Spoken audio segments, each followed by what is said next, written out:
Good morning. Good morning, sir.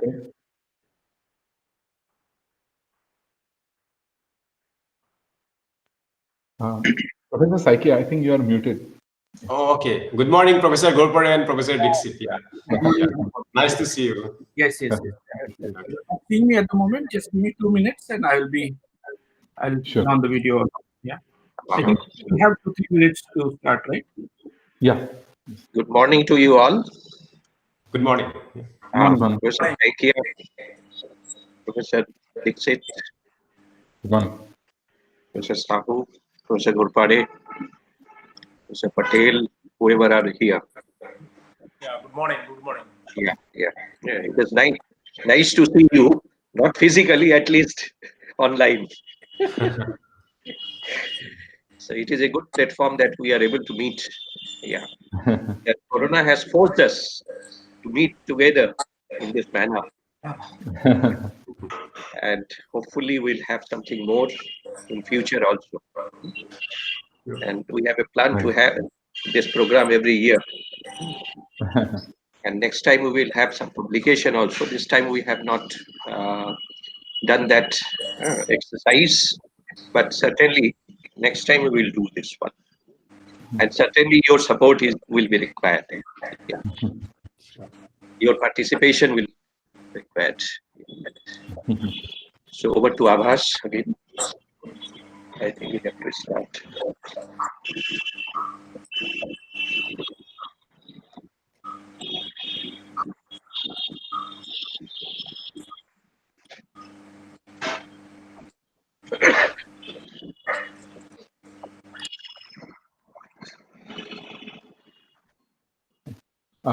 Abhash, I think you are muted. Your voice is not coming.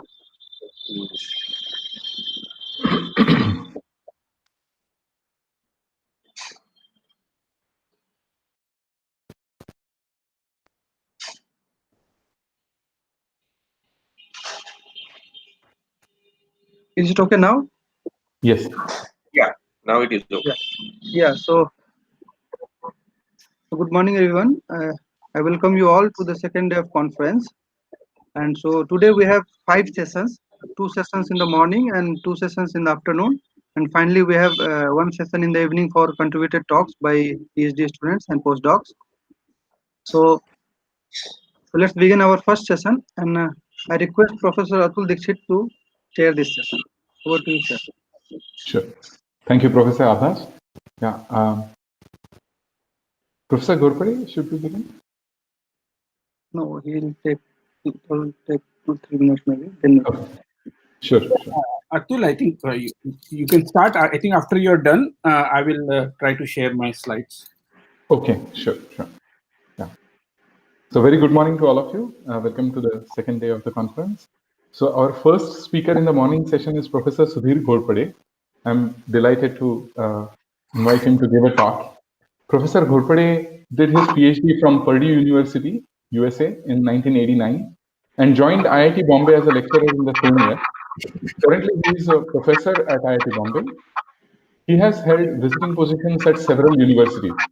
Some of these universities being Institut de Mathématiques de Lumini, Marseille, France, TIFR Mumbai, Purdue University, Technical University of Denmark. During his 36 long years as a researcher, he has written several research articles in many reputed national and international journals. Apart from that, he has written many books, among which his books on calculus are quite famous among undergraduates. His area of research is in algebraic geometry, combinatorics, coding theory, and commutative algebra. So I'm glad to invite Professor Ghorpade. He'll be talking today on Pillai's theorem on consecutive integers and an algebraic extension. Over to you, sir. Yeah, good morning. And, thank you very much, Atul, for your kind introduction. It's a pleasure to be here. It's a very nice conference. And there is some disturbance. Is the sound clear? Yeah. So I was just saying that I compliment the organizers for putting together this and getting so many good people to speak.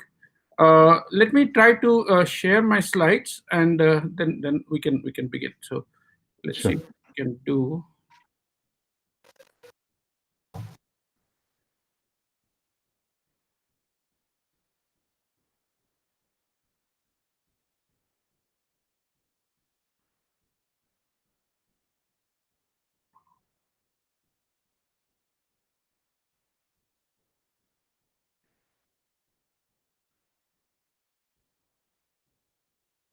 Okay, are you able to see this? Yes. Very good. And okay, so so you can see my slides, and you can okay, now you can. Yes. Yeah, okay, very good. So this is of course a conference planned around the National Mathematics Day, which we have been celebrating for the birth anniversary of Ramanujan. And we have had excellent talks on Ramanujan since yesterday. And, I think after people like Burnt and Alladi Krishnaswamy and many others have spoken, I think it is futile for me to try and talk about Ramanujan. So what I thought I would do in this talk is to highlight the contribution of a person which I think was perhaps the second best Indian mathematician. Ramanujan, of course, has his place in the, as they say, pantheon of mathematics, and I'll say something more about this.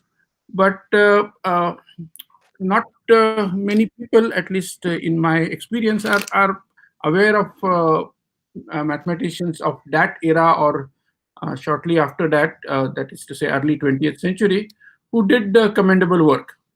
And one such mathematician is Pillai. And since I had an occasion to do something related to the work of Pillai, just a small thing several years ago, I thought I would use this opportunity mainly to highlight the work of Pillai and then say something more related to that. So let's get started. So, of course, we pay tributes to Ramanujan, but then I also want to bring to your attention Subbaiah Shivashankar Narayanan Pillai, who was born just at the turn of the century, more or less, in 1901. Ramanujan lived a short life, very short life, about 32 years. And even Pillai didn't live very long. He died somewhat tragically in 1950 in an air crash near Cairo, when he was actually, if I'm not mistaken, he was is going to the International Congress of Mathematicians to give an invited talk. And okay, so that's Pillai for you. So what is it that he did? I just want to briefly begin by showing you a couple of quotations. So explain why I talk about Pillai. So here is something by Jean-Marc Dessouet, a well-known French mathematician. He says, our collective subconscious often reduces Indian mathematics to the invention of zero and to Ramanujan. No doubt that the latter, that is Ramanujan, of course, deserves the unique place that he has in the pantheon of the greatest mathematicians of all times. However, it is high time that the outstanding contributions of Indian mathematicians like S.S. Pillai emerge from his shadow. And I give you another one. While it is not, so this is in the obituary of Pillai, which was written by K. Chandrasekharan, and he writes, always eloquent, while it is not possible here to review his work in great detail, it is perhaps fitting that something ought to be said about his contribution to the solution of Waring's problem, which is almost certainly his best piece of work and one of the very best achievements in Indian mathematics since Ramanujan. And Chandrasekharan interestingly writes, he possessed that rare quality among intellectuals, namely intellectual honesty, which endeared him to his friends, but lost him many material advantages. So that's Casey for you. All right. So I want to just quickly say something about Waring's problem, since Chandrasekharan alluded to that. I think everybody here knows the classical result of Lagrange way back in 1770, which says that every positive integer is a sum of 4 squares. And in fact, in the same year, Waring stated that every number is the sum of 4 squares, 9 cubes, 19 biquadrates, and so on.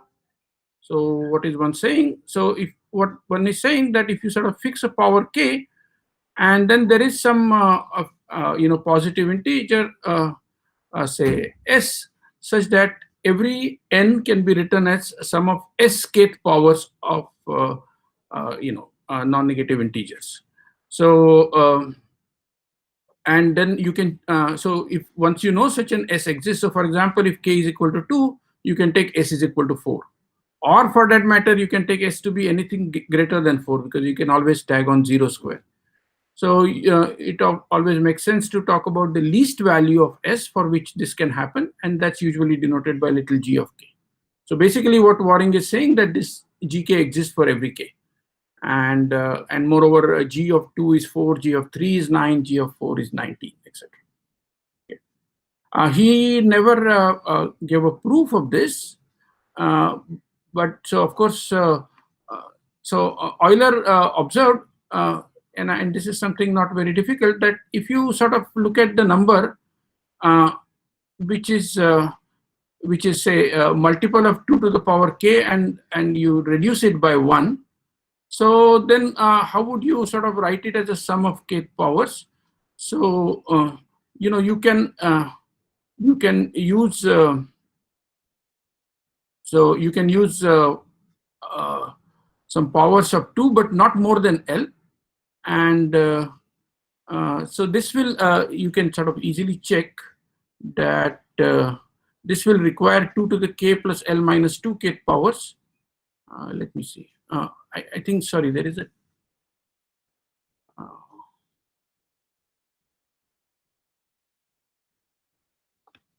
So what am I saying? No, I think there is a typo here. You look at 2 to the k minus 1. Okay. Yeah, no. So you look at this number, but you take L to be 3/2 to the power k. So basically what you are saying is that this L times 2 to the power k will be kind of less than or equal to 3 to the power k. And after having subtracted 1, you have to be, it will be strictly less than 3 to the power k. In other words, you cannot use any xi to be 3 or more. So you have to use sort of powers of 2 or powers of 1, and then you need this many. So basically what that easily proves is that whatever this gk is, it is at least as big as 2 to the k plus L minus 2. So for example, if k is equal to 2, so we have 9/4, the integer part of that, so that's 2. So this will give me 2 square 4 plus 2 minus 2, which is 4, and that's the exact value, of course, we know from Lagrange. Okay, so that's a lower bound for GK. In 1858, Liouville proved this upper bound, that G4 is bounded above by 53. But the first sort of decisive result came with Hilbert, who showed that Waring's is correct, and that indeed there exists such a GK, except that Hilbert's proof does not give us any clue as to what this GK is. So it's an existence proof. And since then, people have been sort of trying to work. Weifrich showed that G3 is 9, and Landau, and this is starting the trend, which is really began by Hardy Ramanujan, the use of circle method and so on. And they pointed out that this capital GK is just as important, if not more so. Capital GK basically is the least value of S, such that this equation 1 holds for all large enough n. And so this capital G3, while little g3 may be 9, but if you sort of take large enough n, then you can write it as a sum of 8 cubes. So that was shown by Landau. And as I was alluding to Hardy-Littlewood method, they got some nice estimate for this big GK. And it was Pillai who proved around 1936 that this GK is roughly of the order of 2 to the power k plus 3 half to the power k, plus an error term, which is big over 4 by 3 to the power k. And furthermore, he kind of gave this exact formula for certain values of k, satisfying this property here. Okay, so and then he also proved that G of 6 is 73. So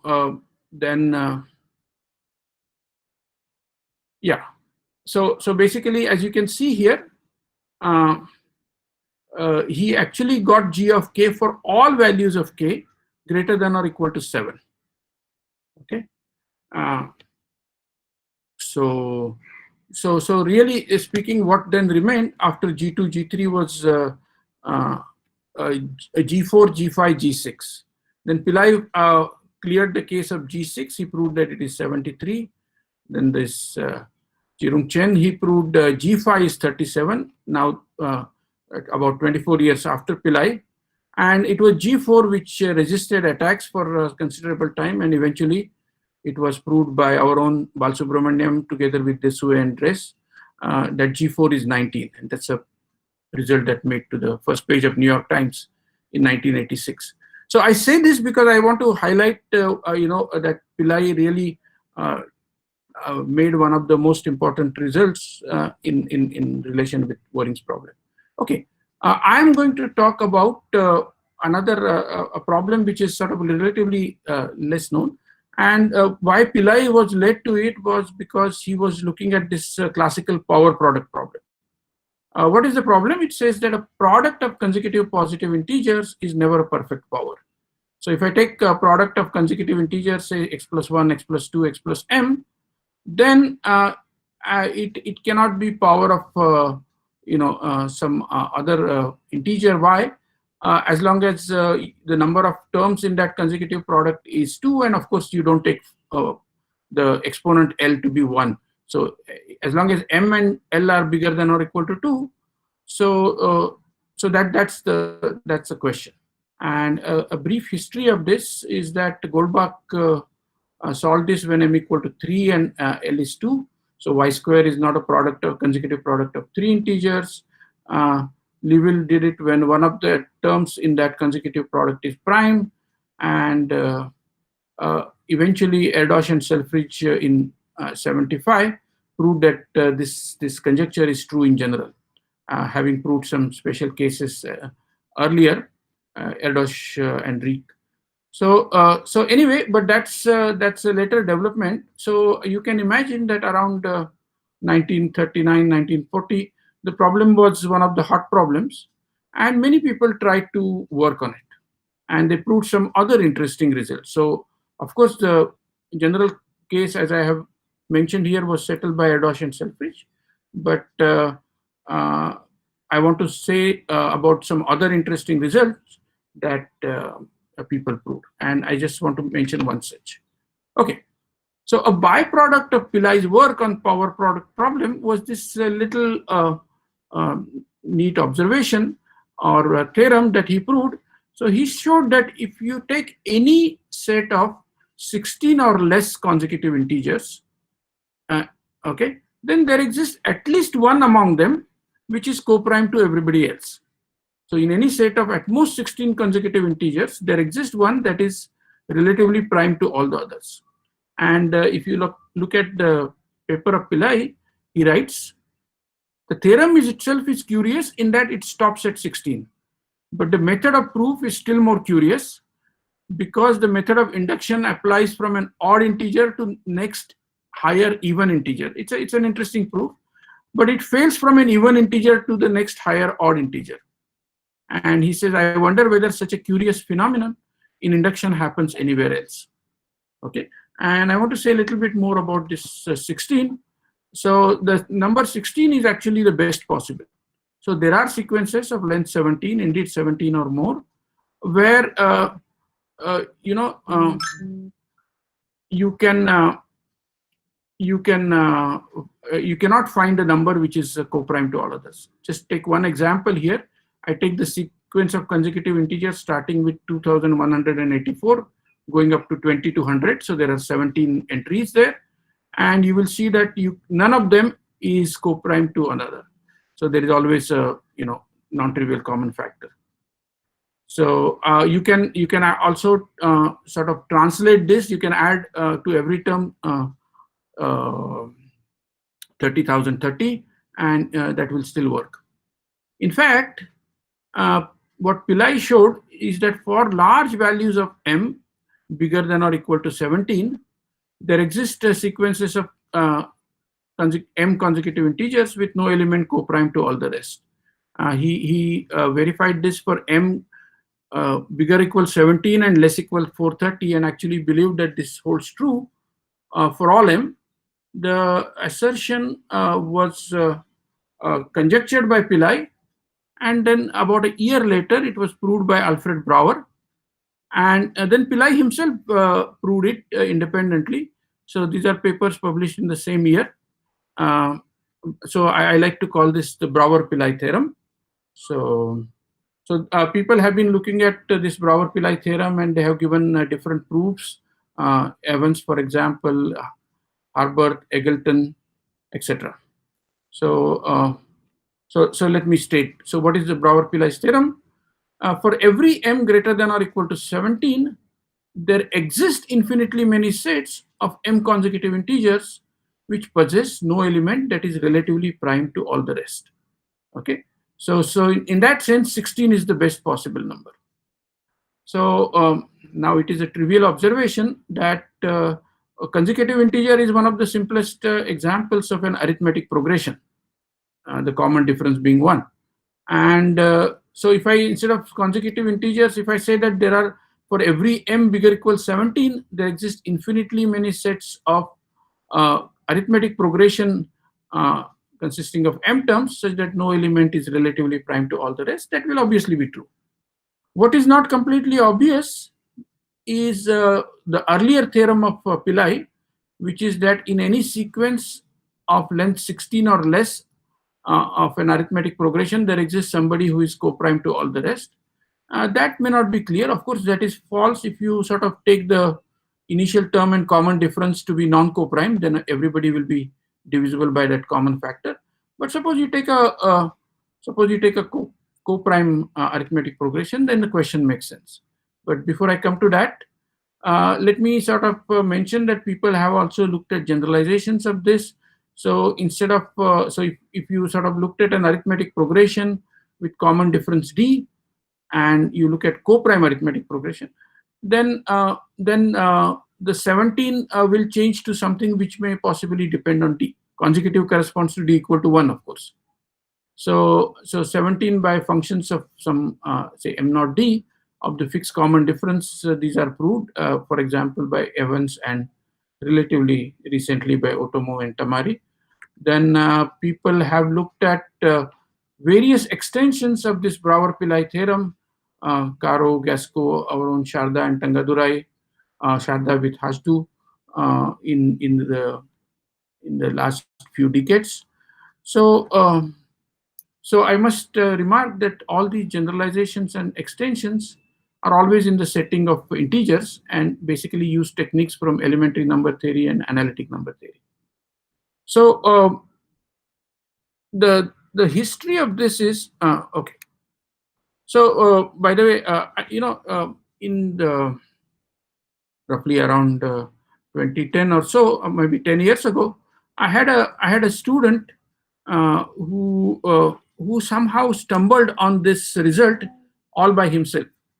His name is Samrit Ram. I have occasion to allude to it. And what Samrit Ram proved completely independently, that in any sort of sequence of consecutive integers of length 16 or less, there exists always an integer which is co-prime to all the rest. And he did not know about Pillai's theorem at the time, and as a matter of fact, nor did I. So I wrote to some friends because I thought this was a nice result, and I wrote to some friends, that look, have you seen anything like that? And so my number theorist friends, I think maybe I wrote to Balu or Tangadurai, and they told me, yes, indeed, this is a classical theorem of Pillai. So in effect, what happened was Samrit, proved on his own this theorem of Pillai. And then I became interested, and of course, we simplified the proof a little bit. And then I sort of started asking him more questions. So one thing was that whether it is true for arithmetic progression. And then we were able to prove that easily, that suppose I take more generally, so I call this generalized Pillai theorem. More generally, if I take A and D to be co-prime integers and M to be any positive integers, which is 16 or less. And now you take an arithmetic progression of length M. So initial term is A, common difference is D. Then this will always contain a term that is relatively prime to all the others. And of course, D equal to 1 is Pillai's theorem. But this is also true in general for any co-prime arithmetic progression. And co-prime is obviously a necessary condition to get that kind of conclusion.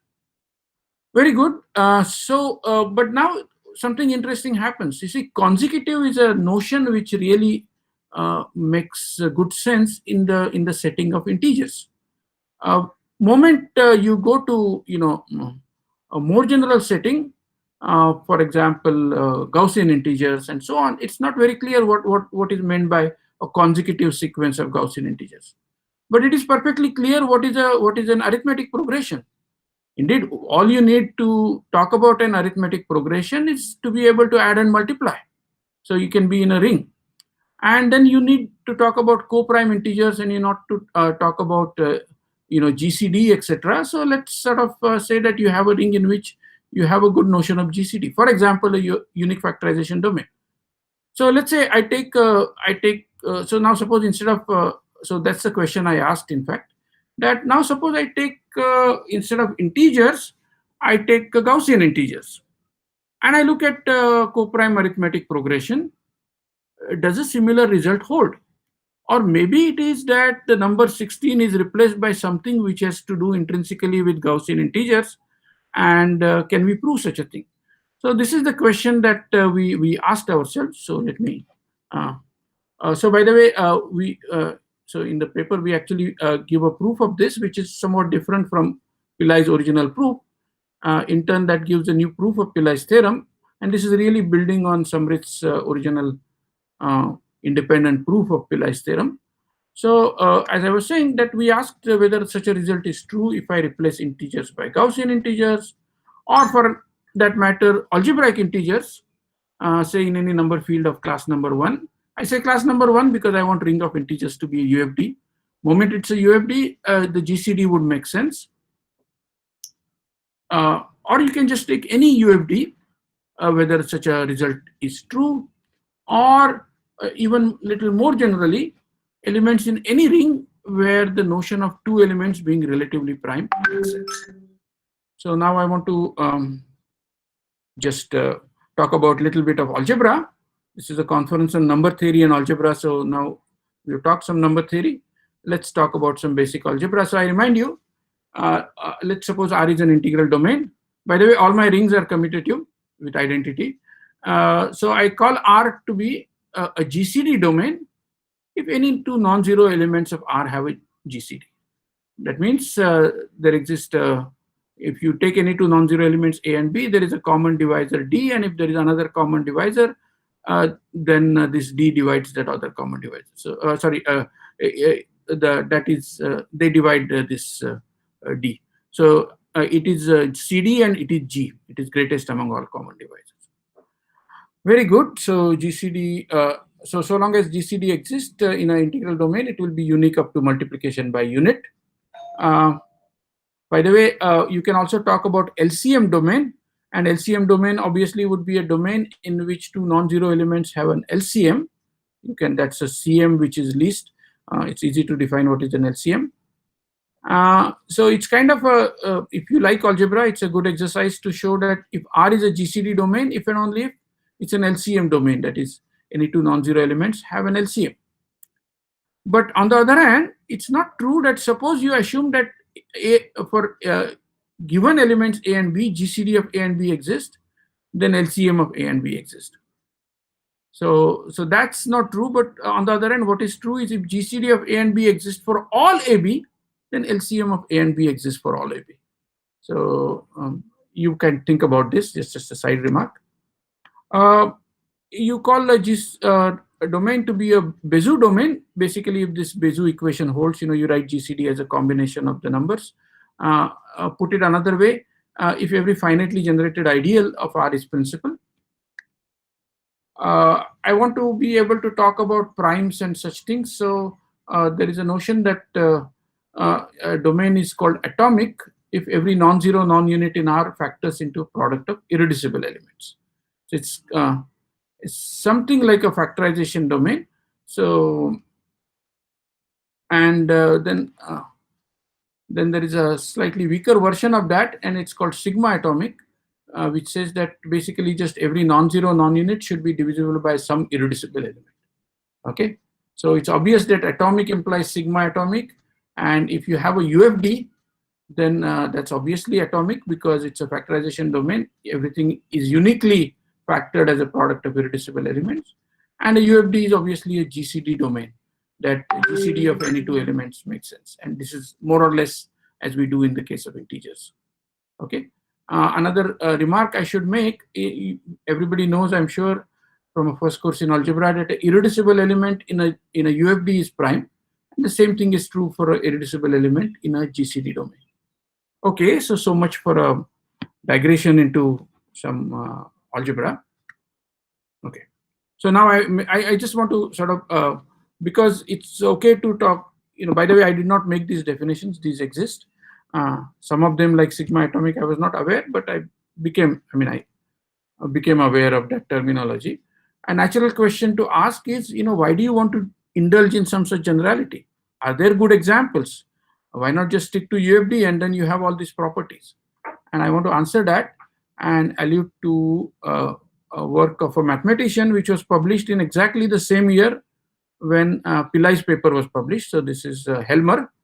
And so what Helmer looked at was this nice example of a ring, namely the ring of entire function, just holomorphic complex valued functions on all of C. So that's obviously a ring, and it's an elementary exercise that it's an integral domain, basic properties of analytic functions. What are the units? Well, it's easy to see that the units are precisely those holomorphic functions which do not vanish anywhere, because then 1 over f will be holomorphic. So you can talk about 1 over f if you have a holomorphic non-vanishing function, like the exponential function, for example. What are the irreducible elements? Now, this is a slightly, it's not difficult to show that irreducible elements up to multiplication by units are precisely numbers, functions of the form z minus alpha. Okay, basically linear functions, those which have exactly 1, 0. If you are thinking complex analysis, think of things like Weierstrass factorization theorem and so on. And this is sort of in tune with that. Okay, obviously Z minus alpha is not a unit because it does have a 0, namely 1, 0. And on the other hand, you cannot really factor as a product of two non-units. Very good. Now question. Maybe somebody can answer. Is it a UFD? It's an integral domain. I know what are the irreducible element. Can every entire function be factored as a unit times finite product of irreducible element? I don't know. If there are students here, maybe they can propose an answer.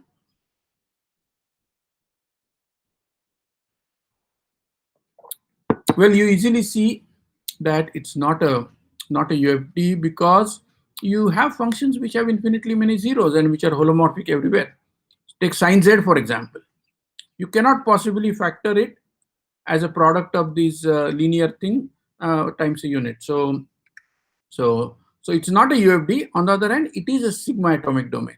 That means everything which is not a unit, which is not non-zero everywhere, well, it has to have a 0, and then it will be divisible by something like Z minus alpha. So every non-unit, non-zero element is divisible by an irreducible element. So it's a sigma atomic domain.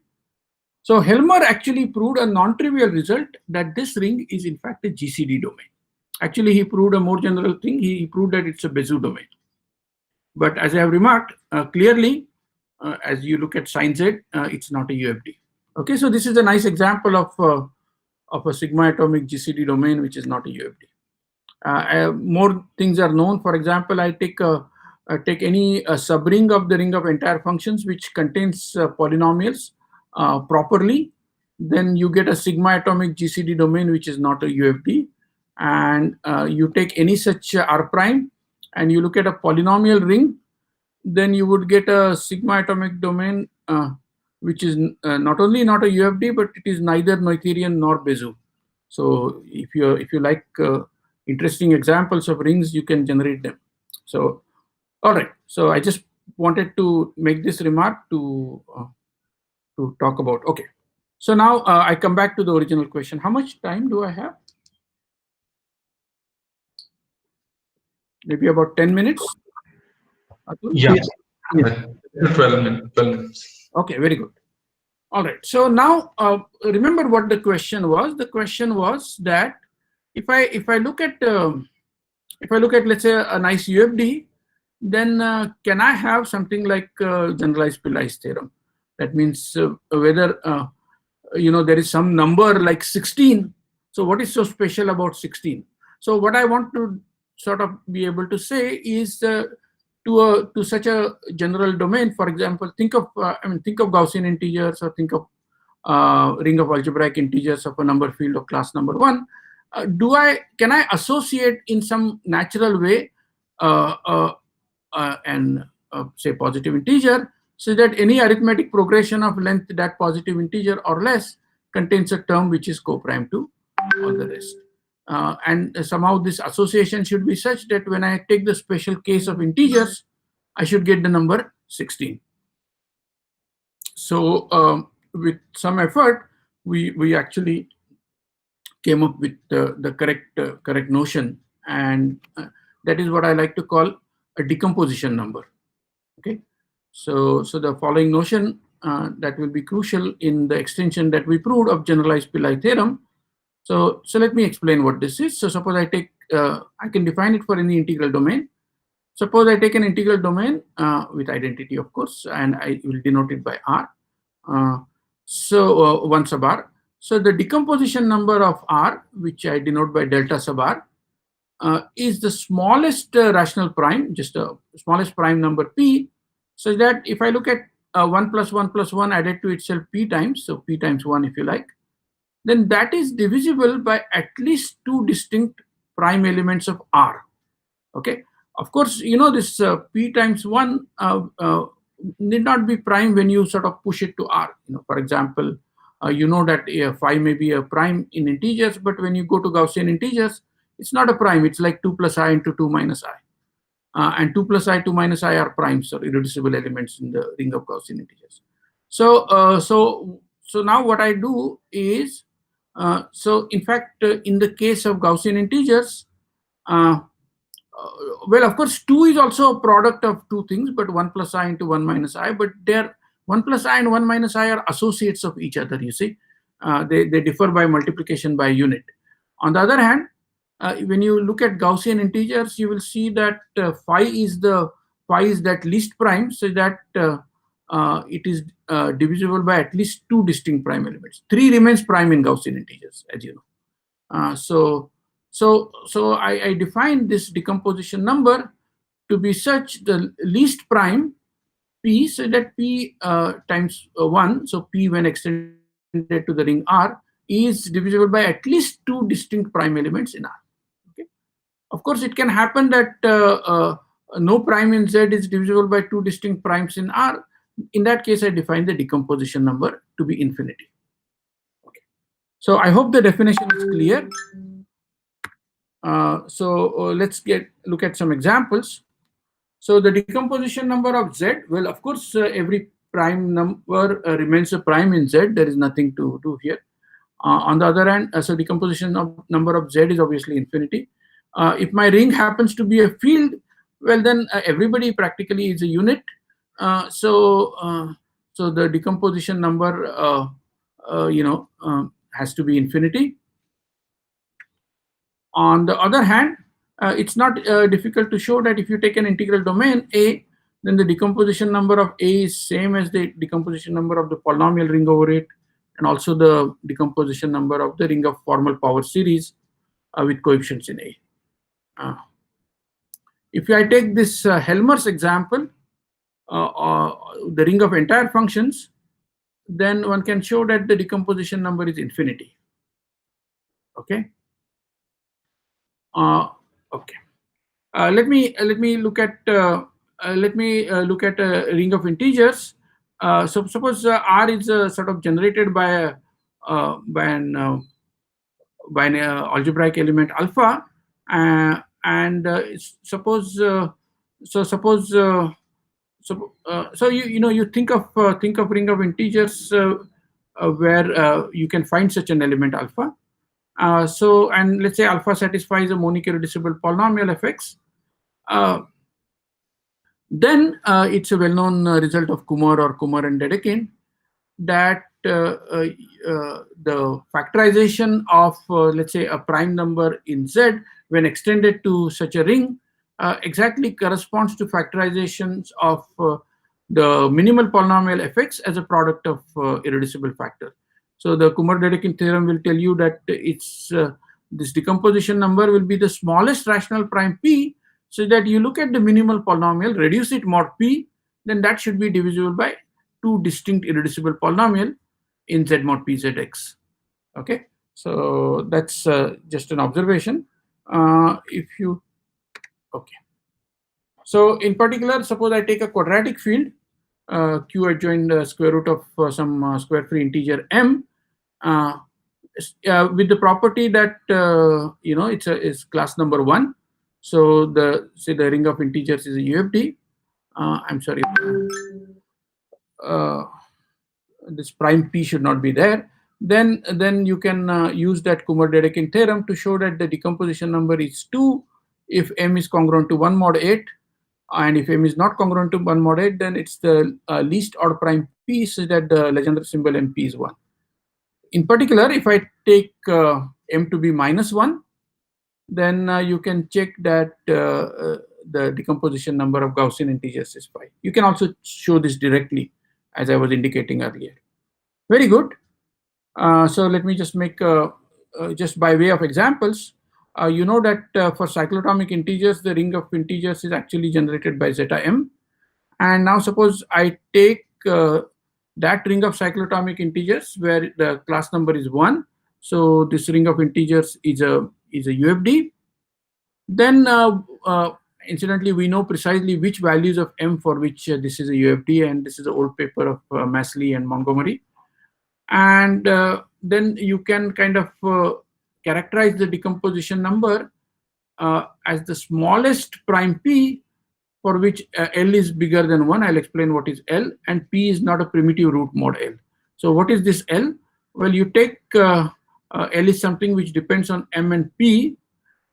So M is the mth root of unity that we are taking. So you take this M, factor out the maximum power of P. So you write it as P to the power E times L, such that L is not divisible by P.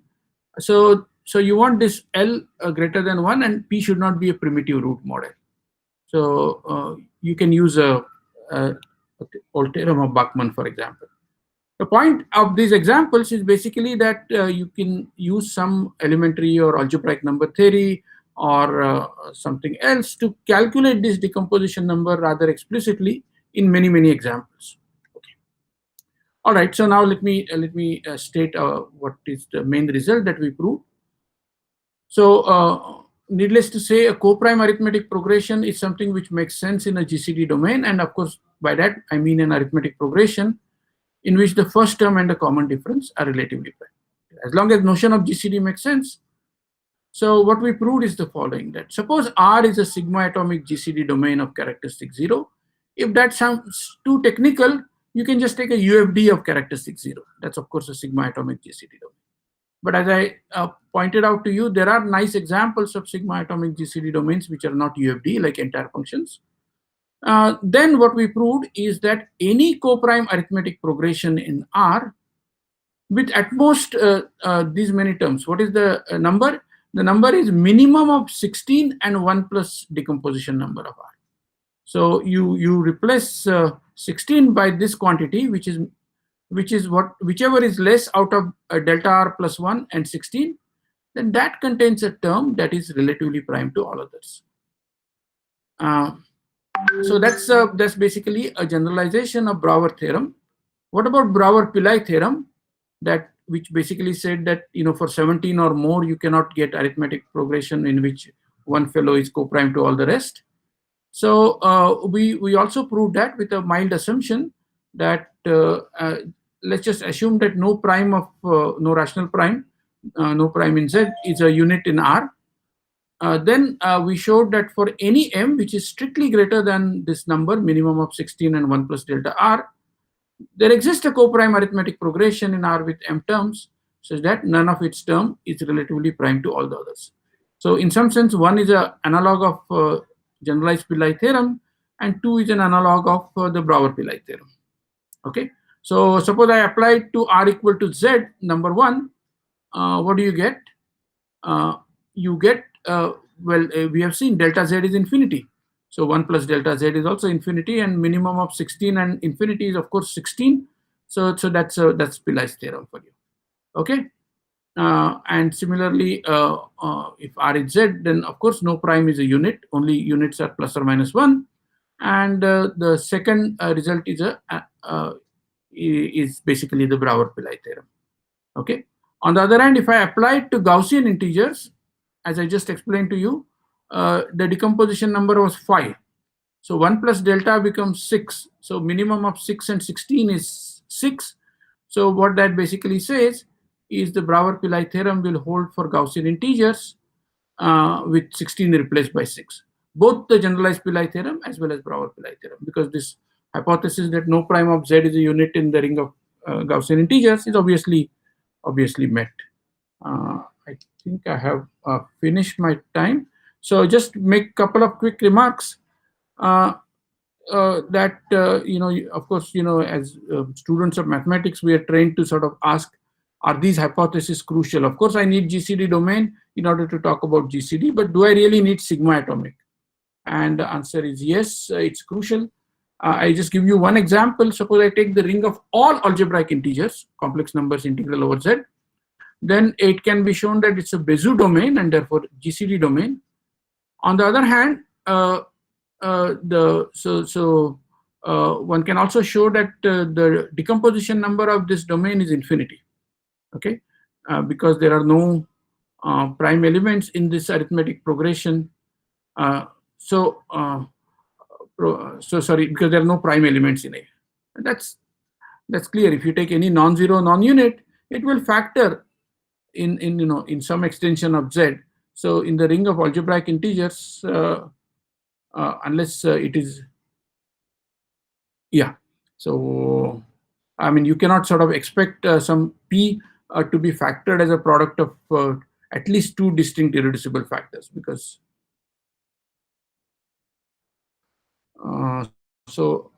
let's see. So what am I saying? Yeah, so I guess that was an explanation for the decomposition number to be infinity. Maybe this needs to be tightened. But what I wanted to point out is that this is a GCD domain, and there are progression which because if the this generalized Pillai theorem would be true, then this guy is infinity, so this number should be 16. But there are arithmetic progression of length much less than 16, which contain no element co-prime to others. And in the generalized Brouwer-Pillai theorem, the assumption that no prime is a unit is obviously necessary, because if I take a field, then delta R is infinity, but then everybody is a unit, every non-zero element is a unit, and of course every arithmetic progression will contain one non-zero term which is relatively prime to all the rest, because everything is a unit. So co-prime, GCD of just about any two things, any two non-zero elements will be one. Okay, so I think that's it. Thank you for your attention. Thank you, Professor Ghorpade, for a very nice talk. Are there any quick questions?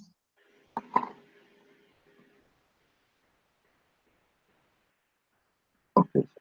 So, sir, can you say something about proof? Yeah, I can say something about the proof, but it will take me some time.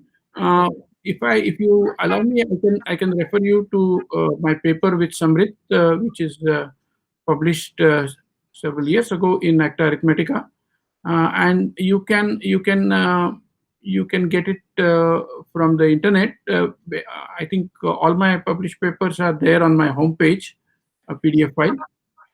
You just Google your way around there. So, Thank you. yeah, I mean, proof is slightly inward. So there are actually two parts of the paper. In the first part, we prove this generalized Pillai theorem, a different proof. And in the second part, we do this what I call an algebraic extension of generalized Pillai.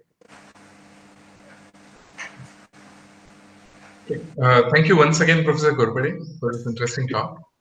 So our next speaker for today is Professor Anupam Saikia. He's from Golaghat, Assam. He completed his high school studies there, and then his higher secondary studies were from Cotton College, Guwahati. He completed his BSc from St. Stephen's College, Delhi, and then went to Trinity College, Cambridge, became Wrangler in 1996. He completed his certificate for advanced study in mathematics, that is Math Tripos, at Trinity in 1997 with distinction, and then did his PhD in University of Cambridge under the supervision of Professor John Coates. So after his PhD, he has held several postdoc and visiting positions at IHES France, McGill, Canada, and then joined IIT Bombay as an assistant professor. And after some years, he joined IIT Guwahati, where he is currently now a professor. So Professor Saikia works in number theory, and his research interests include elliptic curve, Iwasawa theory, p-adic measures, cyclotomic fields, and Euler systems. So today he'll be talking on elliptic curves and the congruent number problem. Over to you, sir. Thank you so much. Thank you for the introduction. And I would like to thank the organizers for giving me this opportunity to speak here. It's really an honor. So I would like to thank Professor Som in particular and the other organizers. And also, it was really nice listening to Professor Ghorpade. It was a wonderful talk. And also, it was good to know about Pillai's work. And it makes me, like, I'll have to go back and look at some of his work, because it was really, I'm thankful to him that he pointed out about this mathematician, which probably we normally do not look into his work probably that much, as much as we should. Okay, so let me first try to share my slides. Let me see. Okay. You can ask Professor Ghorpade to stop presenting, then I think he can present. Okay, I see. Okay, so maybe. Yeah, sorry. I will stop presenting. I Yes. want to remark, Anupam, that the collected works of Pillai are published. They're, I think, edited by Balasubramaniam and Tangadurai. And that's a nice volume. Yes. Okay, thank you. I think you should be able to present your slides now. Yeah, can you see my slides now? Yes. Is it coming full screen or is it like it is fine? No, you need to do full screen. Okay. Now it is fine, I suppose. Yes. Okay, fine. So yeah, so I'll talk about a very classical problem, and probably most of you know very well about this problem. But anyway, this is the congruent number problem, and its history can be traced back at least 1,000 years to an Arab manuscript. And of course, it was formulated in a different way than back then. But eventually, there's a modern formulation, and which we'll talk about. And it is also very much related to one of the most significant problems or unsolved problems in number theory, that is the BSD conjecture. So I'll briefly talk about that as well. And I'll also mention the milestones, the big results in this. And there have been a recent big result too. I mean, recent meaning 2012, 2013. And of course, our some of our work in this direction. Okay, but since it's a conference in memory of Ramanujan, maybe I should start with Ramanujan's tau function and relate it to elliptic curve, because after all, anyway, my intention is to talk about congruent number problem, and which involves elliptic curves. But we all know that Ramanujan's tau function is very much connected to elliptic curves. So maybe it is like a justification for this talk in this conference on Ramanujan, in memory of Ramanujan. Okay, so anyway, I'll be very brief because I know that all of you are very much familiar with this. We all know what Ramanujan's tau function is. It is defined by these coefficients. And then we know that Ramanujan observed some of the very important properties of this tau function, in particular that it is multiplicative and how prime powers behave, like how they behave. And of course, also he observed the third property, that it is bounded by 2 times p to the power 11 by 2 for any prime number p, which is known as Ramanujan's conjecture. And we all know that it is actually just the tip of the iceberg, because it led to several generalizations and eventually in modular forms. Because after all, this Ramanujan conjecture actually was proved by Delin's, I mean, it followed from Delin's work, Delin's monumental work on wave conjectures, and several decades later. Okay? And of course, it was not a direct consequence. Even to show that Ramanujan's conjecture followed from wave conjecture, it also required significant contribution from Eichler, Kuga, Ihara, and others. And still there are many open questions about the tau function. For example, the non-vanishing, that is, tau function never vanishes for any natural number. So Lambert conjectured that, and still it's not proven. And there are many other questions which are still unsolved, like when it can be prime, or at which, for which end it should be prime. So there are many other variants of this type of questions. And another type of question is whether tau p is divisible by p for infinitely many primes. So that is also not known, but there are very few examples when it happens. So probably, I mean, it may or may not happen for infinitely many primes. So there are many generalizations of these type of questions. Okay, let's give a brief idea. And also, I want to briefly mention Ramanujan's delta function, because it is very much connected with elliptic curves that I'm going to talk about. So anyway, this is all familiar notation, that H is the complex upper half plane, and you take this Q to be 2 pi Iz. Okay, and then if you think of this as a function of Z, or as the series that define the tau function as a Fourier expansion, then what you get is a function which we call delta Z. Okay, and this is the discriminant function. And it turns out to be a modular form of weight 12 for the full modular group SL2Z. Okay. And this also can be viewed as a function on lattices in C. And hence, and we know that lattices in C are basically elliptic curves over complex numbers. Okay, so there is, so that connection also I'll talk about. So from Ramanujan's tau function, we go to Ramanujan's delta function, and which will come up as the discriminant of some cubic curve. Okay, so we all know what a lattice is. It is, let's just take lambda z plus z, where z is an element in the upper half plane. Okay, and we know that if we look at the quotient group, because this C mod lambda, topologically it's like a torus, because it's like a parallelogram with opposite sides identified. So topologically a torus, and it is complex analytically a Riemann surface of genus 1. And how do we relate it to elliptic curve? Because we need to consider the Weierstrass function, and Weierstrass function is defined like this, and it is periodic. Okay, so it's invariant under the lattice translations. So that's why we can think of this as a function on the quotient group, and this is it can be shown that it is analytic everywhere except at the lattice points, where it has a pole of order 2. And one can also consider its derivative, which also is periodic, and it has a pole of order 3 at the lattice points and nowhere else. And also we define the Eisenstein series of weight 2k for that lattice like this. You just take the non-zero elements of the lattice and take this sum of the reciprocals to the power k. Then what happens? That if we take x coordinate to be the Weierstrass function and y coordinate to be the derivative of the Weierstrass p function, then they satisfy this equation.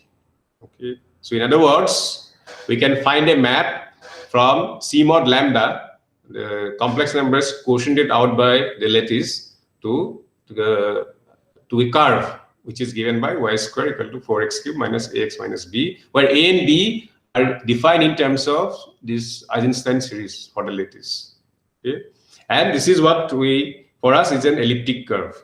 Okay, so what's an elliptic curve? It's a curve of this form where we do not have repeated roots for the cubic equation, and this discriminant, it's the square of the differences of the roots. They turn out to be the Ramanujan delta function. Okay, so that's how we can say that, or I can justify that this relation.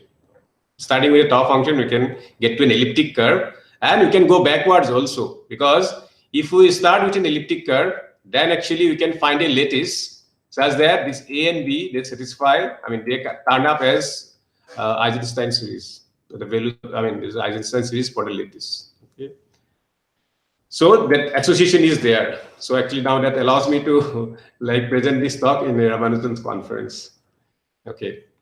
So now let's look at the congruent number. I mean, what is a congruent number?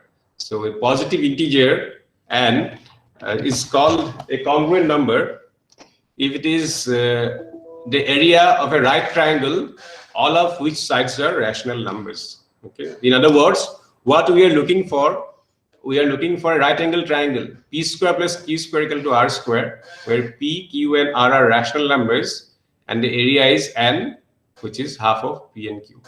Okay, so and the congruent. So this is the definition of congruent number, and the problem is to characterize the congruent numbers. So which numbers are congruent and which are not.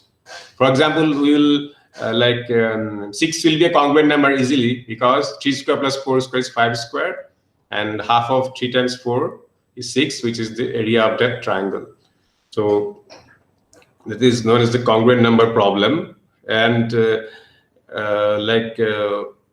was Pharma first. Pharma showed that 1 is not a congruent number, and that also involves his method of infinite descent. We know that that's a very useful method, and that is also connected to Pharma's last theorem for the index 4, like x to the power 4 plus y to the power 4 equal to z to the power 4 has no solution if 1 is not a congruent number. Okay, so, and Farmer showed that 1 is not a congruent number. I think it was earlier predicted by Fibonacci, if I remember correctly.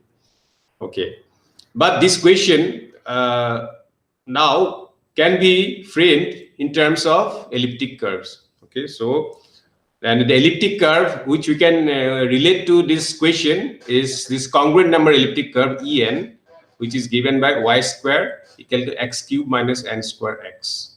And how do we associate this? Suppose we have a right angle triangle PQR of sides P, Q, and R, where PQR are rational numbers and the area is n.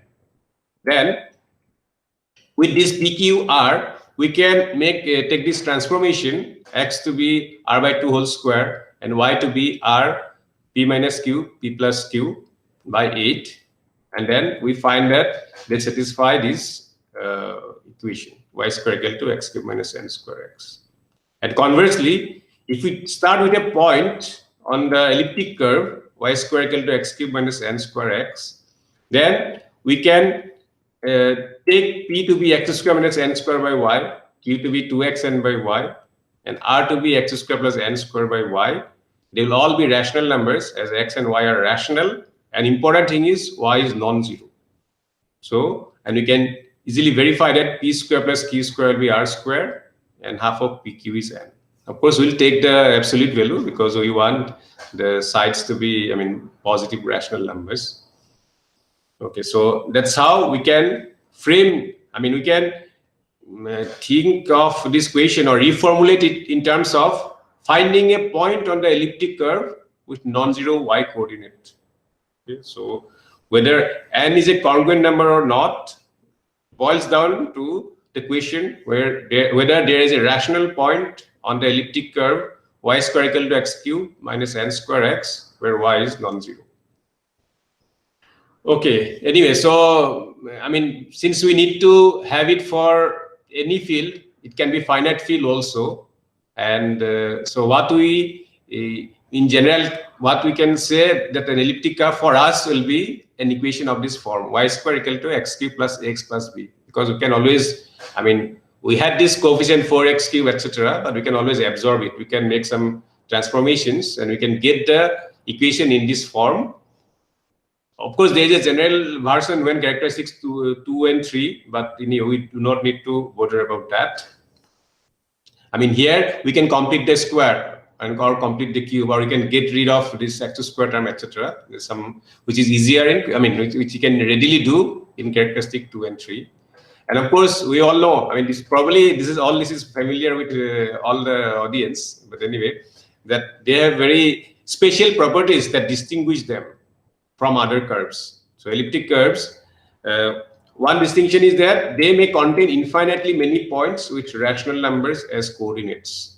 Okay, so this is a non-singular curve. It may or may not, but some elliptic curves or many elliptic curves will have infinitely many points, because if you increase the genus, there's a famous conjecture or model, and which was proved by Faltings much later, that any non-singular curve of higher genus can have only finitely many rational points. Okay, so this is one peculiarity of elliptic curve, that in the genus 1 curve, so it may have infinitely many points, and the points on the elliptic curve form an abelian group. Okay, so all these are probably all known. So anyway, very well known to all of you. But anyway, I'm just showing this group structure. It is by the chord and tangent method. If we start with 2 points P and Q, and then we'll join the line PQ, then it will hit the curve at the 3rd point because it's a cubic curve. And let's call that point x3, y3. And all we have to do is we'll take a point at infinity, and then this coordinates x3 and y3 will be very easy to find in terms of coordinates of P and Q. And the point is that this point will also have rational coordinates if the other 2 points have rational coordinates. So we don't have to go out of the field of definition of these points and the elliptic curve for this construction. But of course, P star Q itself will not be taken as the sum, and we know that you have to reflect, or you have to take the point at infinity and then draw a line with P infinity and P star Q, and you get the point P plus Q. Okay, so that's how you get the group law. And of course, it satisfies that there will be an identity which will be the point at infinity, and there will be the inverse, there will be associativity, which is not, I mean, one has to work a bit to show this, and then commutativity. So, an important thing is if we are starting with rational points and the curve is defined over rational coefficients, then the P plus Q will also have rational coordinates. Okay, so if PQ are rational, have rational coordinates, and P plus Q also have rational coordinates.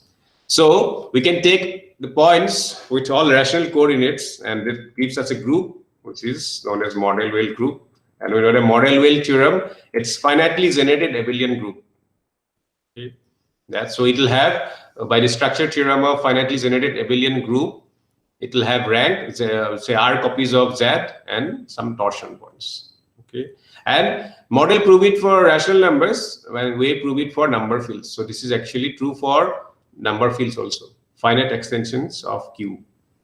Okay, and this integer R, it is called the rank of the elliptic curve, but it is very easy to consider the torsion part, and there are only 15 possibilities. That's a big reason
over these fields, so that if some triangle appears, then there will be infinitely many triangles. In other words, they'll be properly congruent. Okay, properly congruent. If they're congruent, they'll be properly congruent.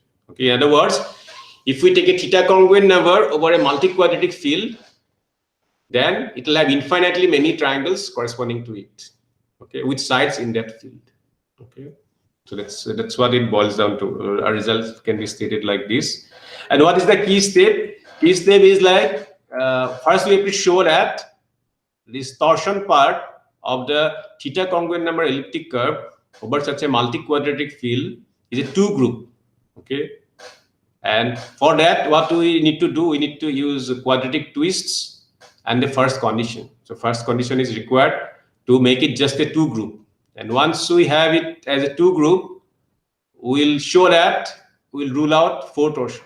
So once we rule out all other prime to 2 torsion, and secondly, we rule out 4 torsion, then what happens? We'll be left with only 2 torsions. Okay, and 2 torsion points mean y coordinate is 0. So it's so what are the 2 torsion points? These are precisely the points with y coordinate 0. Okay, so we show that this torsion, if we can show that this torsion, the torsion part of these curves over these multi-quadratic fields is just 2 torsion, then we can say that that n is if it is n is congruent, then it's properly congruent. Okay, and we could do it for some other types of fields also. The second result that we did is for fields, number fields whose degree is prime to 6. Okay, why we need this assumption? Because when degree is not prime to 6, I mean when degree is prime to 6, co-prime to 6, there is certain results on torsions that we can use, and it reduces our task to rule out fewer torsions. Like there, I mean, of course, Neumann and others, they have several results of for possibilities of torsion points of elliptic curves over various fields, and their results are strongest when the degree is co-prime to 6. Still, one has to rule out. Then one has to rule out smaller torsion, like say 7 torsion or 11 torsion or 5 torsion or 3 torsion. So smaller torsions only one needs to rule out, which we do actually. Okay, but we need a strange condition in one particular case that if the degree of the field is divisible by 55, then this number field should be Galois. Okay, so what we are doing, actually we are taking any real number field of degree co-prime to 6. Okay, but we need this unfortunate assumption that in the case where it is divisible by 55, then it is Galois. We need that to rule out 11 torsion, because 11 torsion is not ruled out by Neumann's theorem. So we have to rule out 11 torsion, 7 torsion, 5 torsion, and 3 torsion. So for that, we need this strange looking condition. Then we can say that if n is a theta congruent number, if and only if there is a point of infinite order. Okay, so in other words, n will not appear as the area of a triangle UVW with theta angle between U and V, and area n times square of alpha theta, if it did not come from torsion points, it will come from points of infinite order. So that means basically one triangle means infinitely many triangle. Okay, again, so these key steps I have mentioned already, I have referred to, I've mentioned that we basically use results of Neumann and Gonzalez-Jimenez so that we can reduce the question significantly and into rule. And similar thing we can do for cubic fields, because okay, all others we just use the degree co-prime to 6. Okay, so but for real cubic fields also we can do, but we have not been able to do it completely. We have been able to cover some congruence classes like R and S. We need some conditions, some congruence condition mod 5. So if we have that, those conditions, then we can rule out. I think it helped in ruling out a 3 torsion. Okay, so yeah, it helped us to rule out 3 torsion. So these conditions were we needed to, unfortunately, we need these conditions to rule out this 3 torsion. And again, then we can say that congruent means properly congruent. One triangle means infinitely many triangle. Okay, and in the classical congruent number problem, we constructed some families of non-congruent numbers. Okay, so I'm just giving a sample. So we had several other results of similar flavor, because in this particular one, what we have, let's take P1 up to PT and Q1 up to QT, as these are pairs of primes.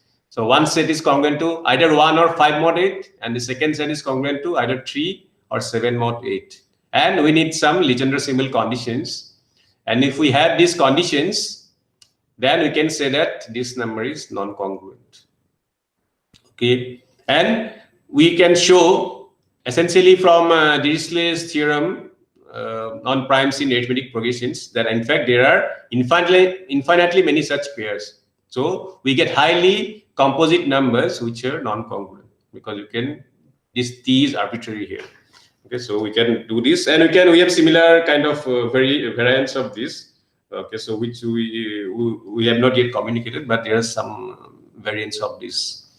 Okay, but I must mention that this showing something is non-congruent is relatively easier compared to showing something is congruent, because for that actually you need to construct a point of infinite order.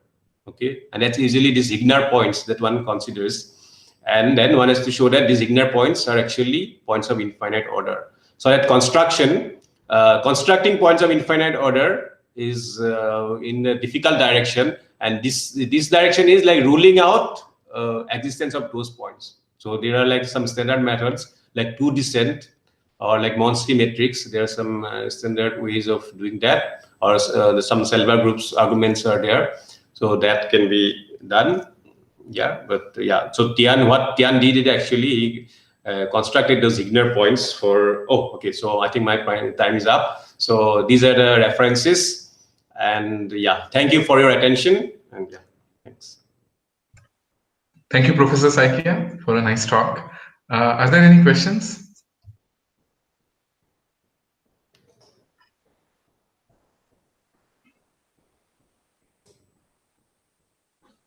Okay, if not, let's thank him again. I also just want to thank Anupam for his nice talk. Thank you so much. Okay, bye. Okay, So our third talk, the last talk on this morning session will be by Pooja Singla, my good friend. Can you hear me? Yes, I can hear you. Okay. And my presentation is out, right? Is it creating a problem, or No. my slides are not there? Try to start presenting, yes. Okay. Yeah. So Pooja completed her PhD in 2009 from IMSC Chennai under the supervision of Amritanshu Prasad. After her PhD, she was a postdoc at Beersheba, Israel during 2010 through 2012. She then joined ISC Bangalore in 2012 as an assistant professor. Recently, she moved to IIT Kanpur. Her broad area of research is algebra, more specifically representations of finite, periodic, and arithmetic groups and applications of representation theory. Today, she'll be talking on representations of compact special linear groups. Over to you, Pooja. Thank you very much, Atul, for the introduction. And I thank organizers for giving me this opportunity to speak at this conference. I'll share my screen and let's see if it works, okay? Sure.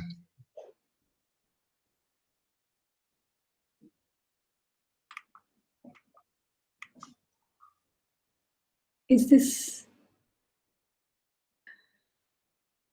Yes. Is this, yeah, it's fine.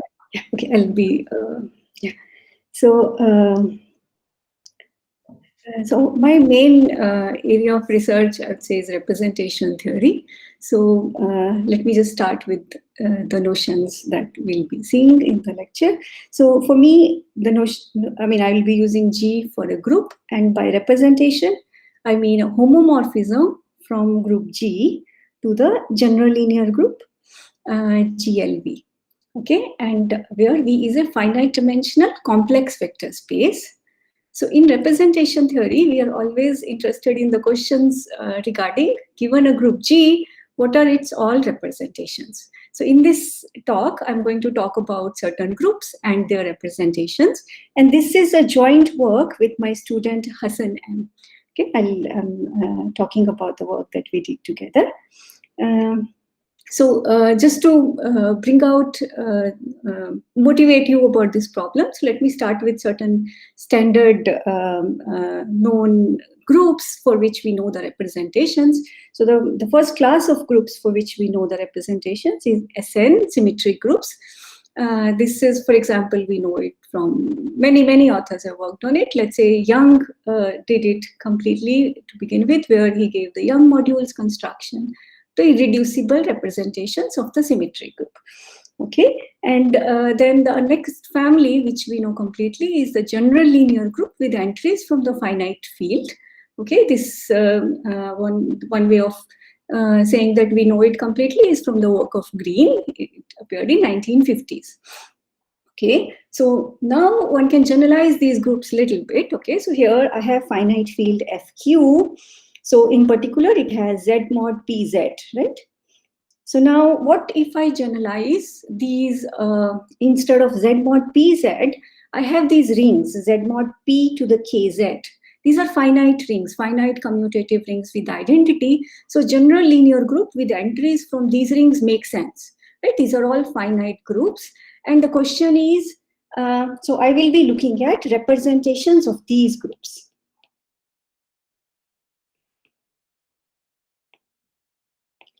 Okay, so now before even talking about these groups, but let me just also say that one can talk about even more general in the same line. One can talk about some more general cases. For example, I could replace Z mod P to the KZ with any finite commutative ring with identity. And I could talk about this general linear group with entries from R. Okay, so the question, natural question will be, what are the representations of these finite groups?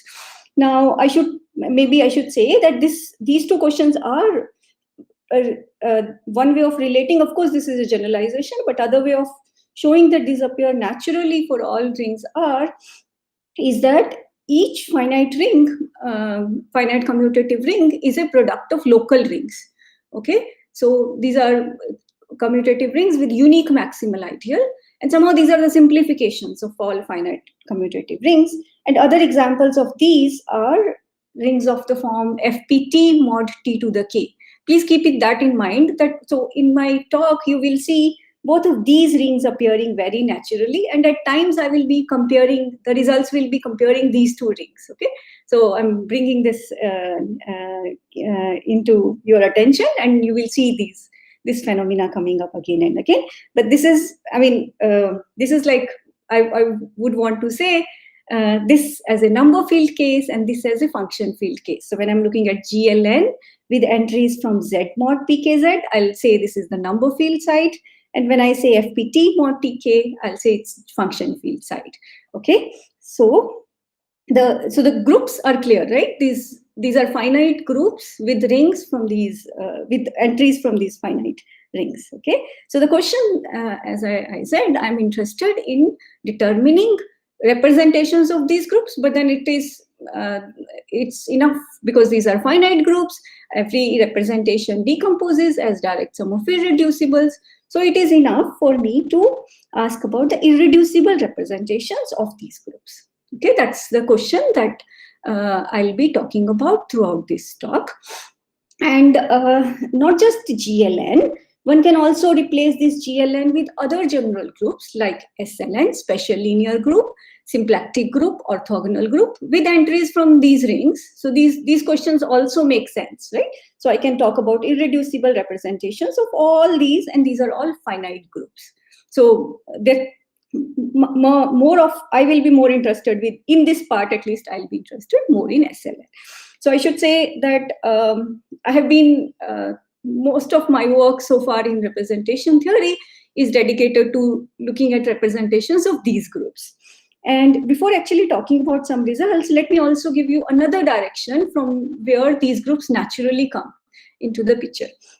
Okay, so if I take O as the ring of integers of a non-Archimedean local field, then, for example, I take ring of p-adic integer or the ring of Laurent polynomials if the finite field FP. Then just to note that the quotient rings here, so for example, ZP If I quotient with the rth power of maximal ideal, I get the same rings back, Z mod P to the RZ. Similarly here, I get those rings back. So they're also called finite chain rings. These are principal, ideal, local rings, okay? And now the fact that is known is that if I take any group, so for example, if I take GLNO, and I want to ask what are the continuous irreducible represent. In this case, these groups have a topology. So therefore, one can ask about continuous representations of these groups. And it is a fact that all finite dimensional continuous representations of these groups are in bijection with irreducible representations of these finite groups, right? GLN OR. So OR is a notation that I will be preserving throughout the talk. Okay, so this is O mod P to the R. In my definition of local field, I assume that residue field is finite, and therefore all these rings are finite rings, which in particular implies that all these groups are finite groups. So understanding the representations of these finite groups leads to understanding all finite dimensional continuous representations of these groups, GL and O. And these are known to be playing important role in, for example, representations of general linear group with entries from the local field. So they have these groups have other applications. So one is interested in knowing these continuous representations, and here is natural way in which these finite groups come into the picture. So so as I said, I will be focusing on the questions of finding irreducible representations of GLNOR and SLNOR. Okay, that's something that I'm interested in. Now, let me tell you something that's known about these groups, the representations of these groups. And it's very surprising that actually it's not known much. Okay, so for GLNOR, for n is equal to 2, we know it completely. Okay, for R is equal to 2, also we know construction of representation. This is what I looked at in my thesis. And we know for n is equal to 3 with characteristic O0. That case we know. I should say for n is equal to 3 with characteristic positive, we don't know this case for GLN. Okay, and for general case, we know certain special characters of GLNOR called regular. These are certain special kind of representations. Okay, this is all that we know for GLNOR. So for example, if you say GLN Z mod P cube Z, or maybe FPT, let me say FPT, that's better.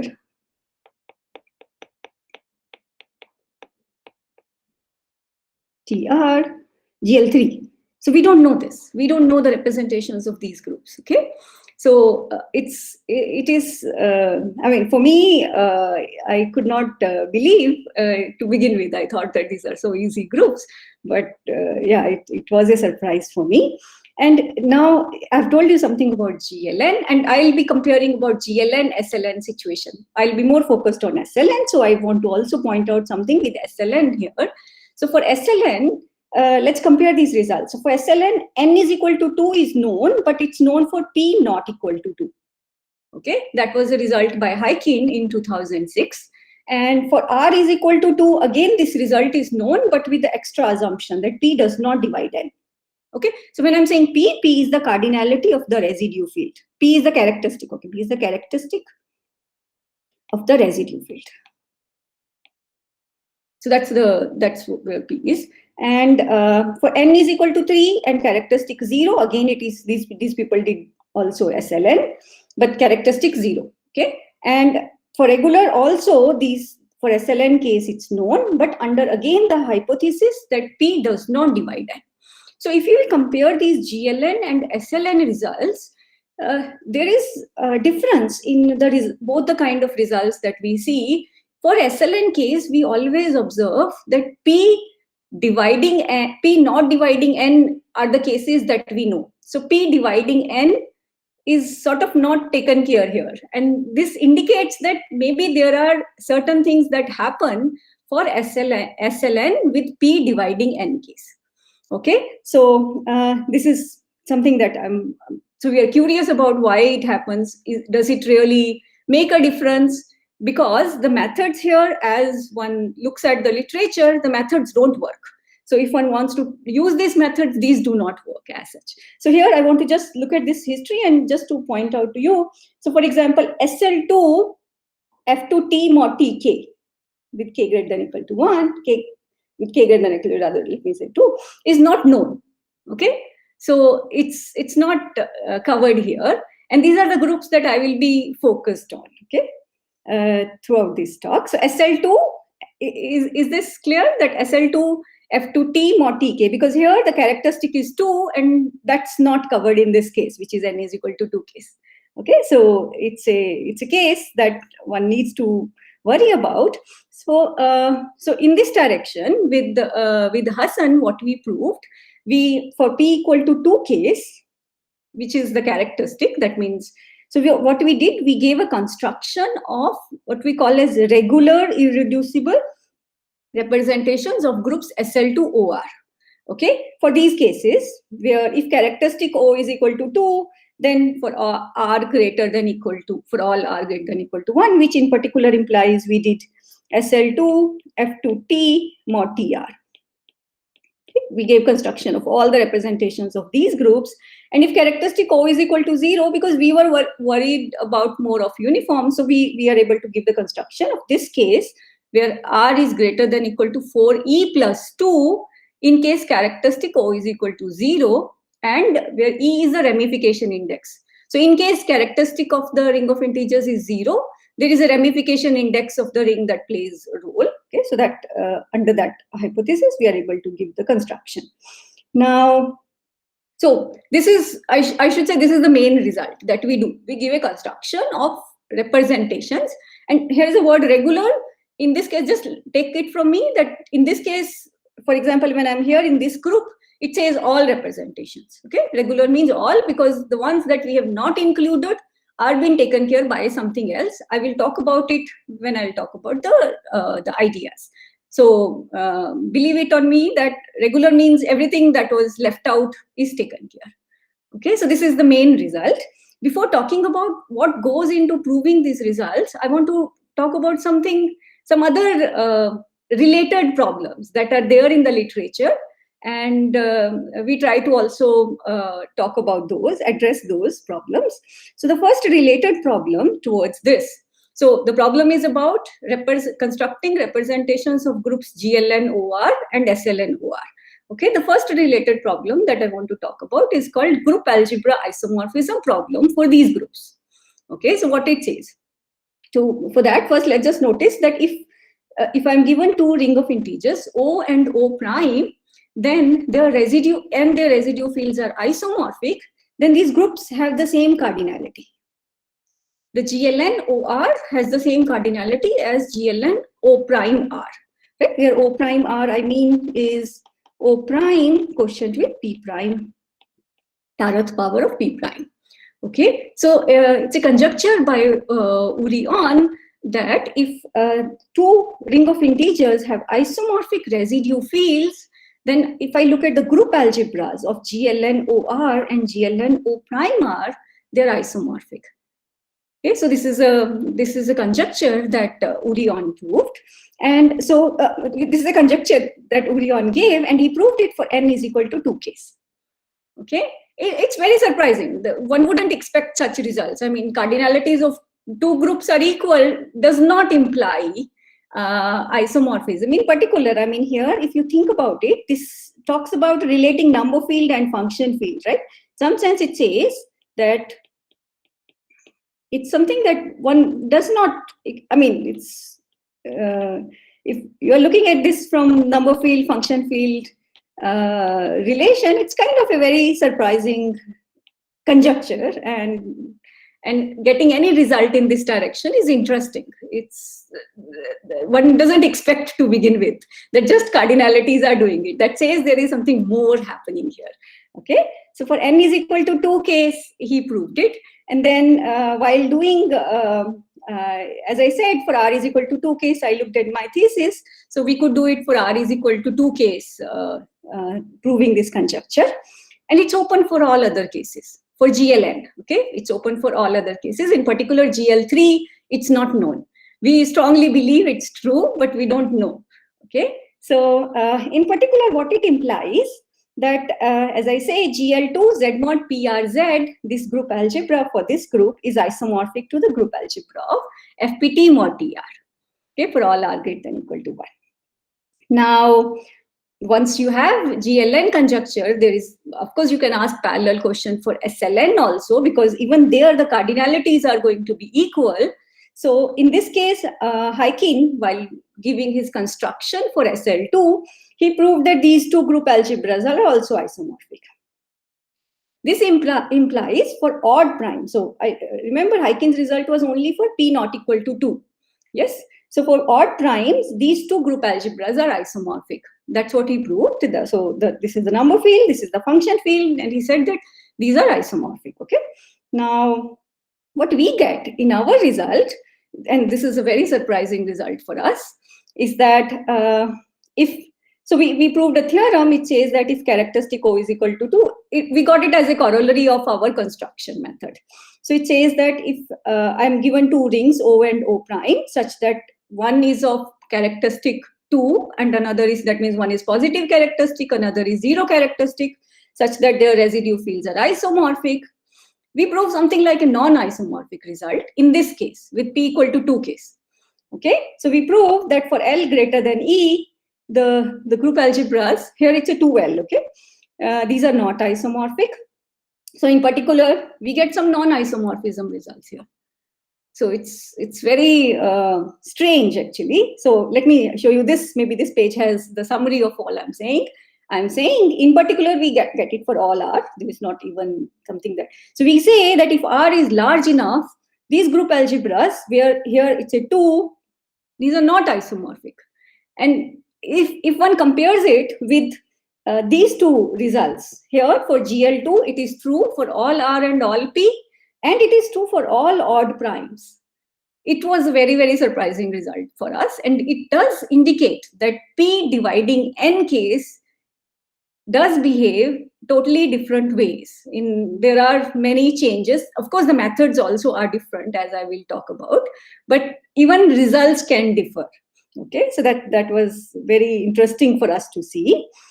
And let me just say how did we prove this? Okay, before even giving you the construction, what thought process went into it? So given a group algebra, we know that it's isomorphic to the irreducible representations, direct sum of irreducible representations with the multiplicities. So now if I say given G1 and G2, their group algebras are isomorphic, is really saying that there exists a dimension preserving bijection between the irreducible representations of G1 and irreducible representations of G2. Right? Two group algebras are isomorphic if and only if this happens. Why? Because group algebras are the semi-simple matrix algebras, which has the information about number of irreducibles and their dimensions. So these are isomorphic, implies the bijection. Now what we really do to prove non-isomorphism between the group algebras that I'm saying, we prove there is certain dimension for which numbers on both sides do not match. So for example, for SL2 O2L, we look at this dimension. There's something, we show that this is a maximum dimension is this, and we show that number of representations for zero characteristic is exactly this, and then for positive characters, it's strictly less than this number. And that says that these group algebras cannot be isomorphic. Okay, so this was something very surprising for us. And another related problem that I also want to talk about is representation growth problem.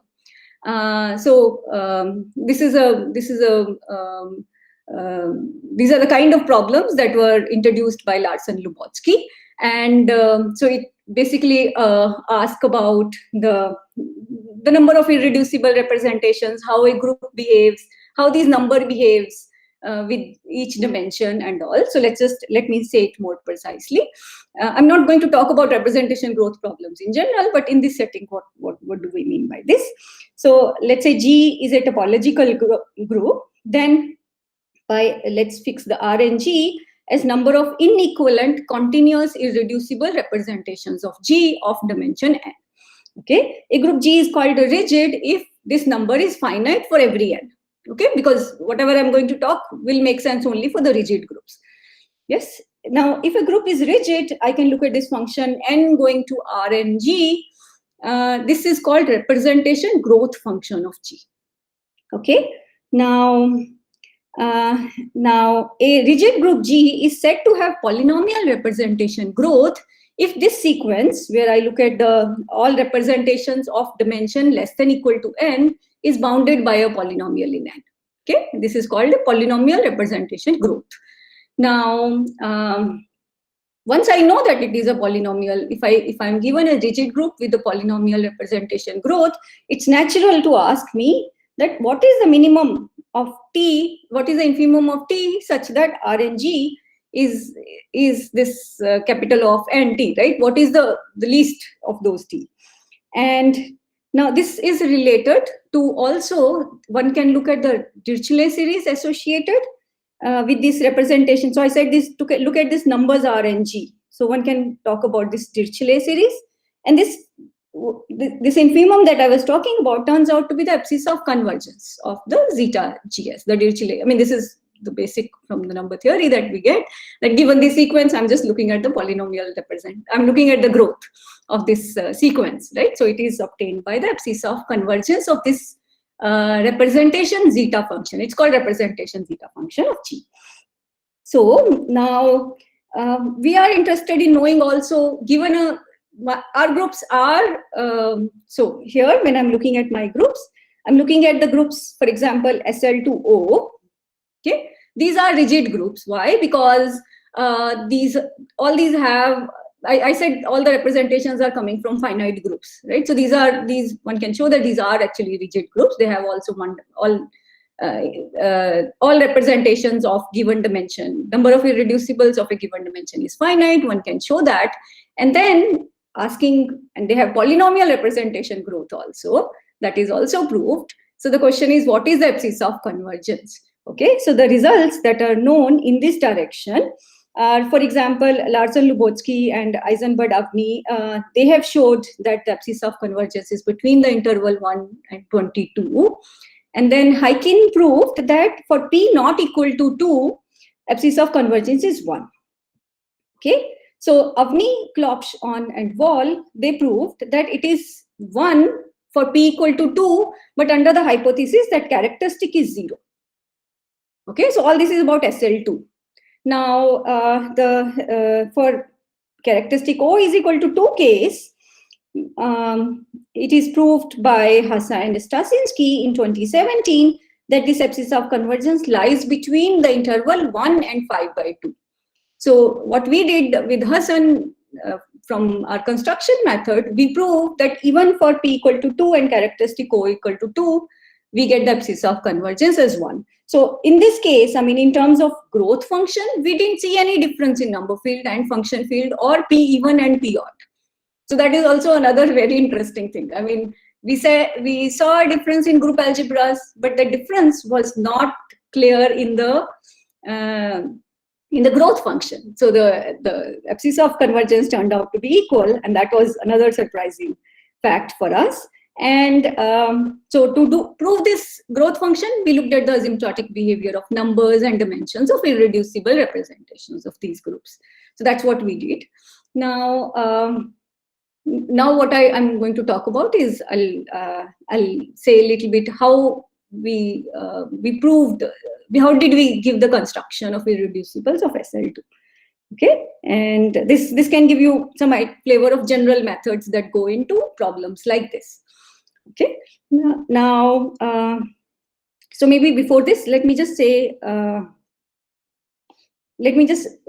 a little bit what one, I mean, this is a standard method that one does, given a group G and given a normal subgroup N. Okay, so what one does is, so if I want to know irreducible representations of G, to find this set, what one can do is first find all irreducible representations of normal subgroup N. So let's say it's row 1, row 2, row k. Then what one does is so G acts on N implies G acts on the set irreducibles N also. Okay, what one can do is, because of the action, so let's say I have a representation rho 1, I can also talk about then stabilizer of rho 1 in J. So Clifford theory tells me, so there is this standard tool called Clifford theory, which tells me that if I want to find enough to find representations of stabilizer G rho RE that lie above. What do I mean by lying above? That means all these representation delta here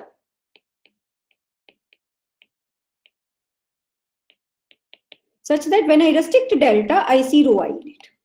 Okay, so that's a very standard tool, and I will be using it. So okay, let's go back to now what I keep this in mind, that I'm always looking at this in normal subgroup, their characters and the stabilizers. That's what I'm trying to do when I'm trying to talk about this.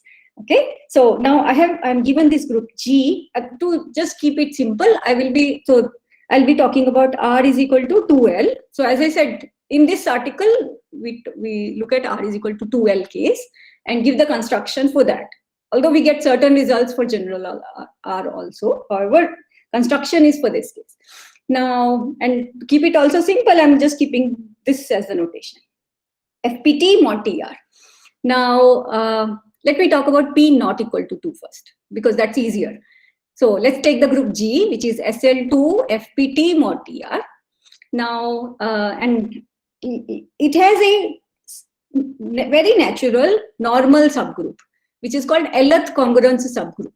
Okay, so what I do, I take so this projects onto SL2 FPT mod TL. Right? I'm just taking the kernel of it. So that's what I call as the Lth congruent subgroup. If you want, just write it in this way. And so this group is abelian and a normal subgroup. Okay. Now, and I can find irreducible representations of KL as follows. What do? I fix a character psi from FPT TR to C star such that it's non-zero on the R minus 1th coefficient. Okay. Then I can define a character from KL to C star as follows. Given A in SL2OL, define psi A. This is a standard method where A tilde is a lift of A. Okay, it's a standard way of defining a character.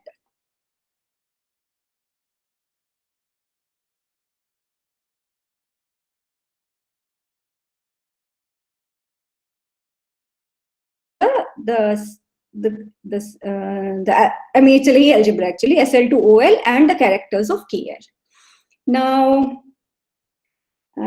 so what one does, as I said, using Clifford theory, one needs to know what are the stabilizers and of a given character. And maybe this is also a right time where I can define my regular word. So for SL2, the character psi A is called regular. If when I take A modulo T, that matrix is either scalar or regular. That tells me whether psi A is scalar or regular. Okay. And for the scalar, things are easy. These are obtained from a lower level. Now, what is the important thing to note for P not equal to 2 for us is that this group, which is the stabilizer psi A quotient with KL, it turns out to be abelian group. Okay, that's. I mean, I'm just trying to say this to tell you where the complication is. However, when I say P equal to 2 case, it's not abelian. And that makes whole difference in everything that we are doing. So the isomorphism between SL2OL and KL does not hold for P equal to 2 case. And so in this case, we write characters as not really psi A, but psi box A. These are equivalence classes. Okay, the one way of saying is, so in this case, it's like kind of coming from certain equivalence classes. Now, if I look at this equivalence class and look at stabilizer, this is a more complicated group. The quotient is not abelian and it's more difficult to understand, and that's where the difference comes. And this makes the construction of irreducible more difficult. Let me just show you here, maybe in the picture it may be more clear. So if I do P not equal to 2 case, and I'm doing the, here I have a GL2 and I have a SL2. Now I have a, in this case, this is same as psi A. Actually, so here P not equal to 2 case, I can still talk about psi box A here. The difference that comes in these two pictures is that these two groups, which is the stabilizer SL2 psi A and stabilizer SL2 OR psi box A, these two are not equal for P equal to 2 case. Okay, that's where all the difference that shows up in this case. And that makes whole difference. We cannot just extend the representations to stabilizers. So therefore, what we need to do here, in this case, we can extend up to here. And from here, we find something in between. And we extend things up to there also, and then we do Clifford theory. That what it does, the difficulty is that finding the orbits, all that is difficult. Finding the orbits, proving it is the stabilizer, and we are doing valid Clifford theory. That makes the difference. That's where the difference comes. Okay, so this was for the people who are familiar with Clifford theory, they'll be able to see that what's happening here. And at last, maybe I'll just say some more work that Hassan has done in this direction. What he did was he looked at the 2L prime plus 1 case, which is the odd. So I said that in this work, we are looking at the even R. But what he has also done in his thesis, and hopefully that paper will be on archive soon, is that he could finish it also for R odd case. He could give the construction of the irreducible representations of these groups for R odd.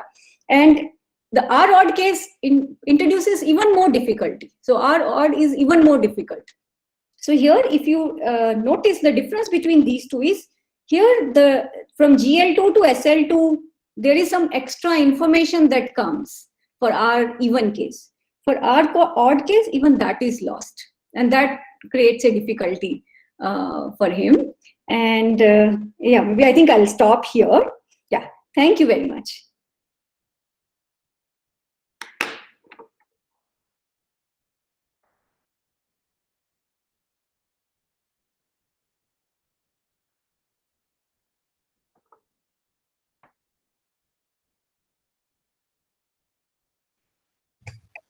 Hello. Yeah.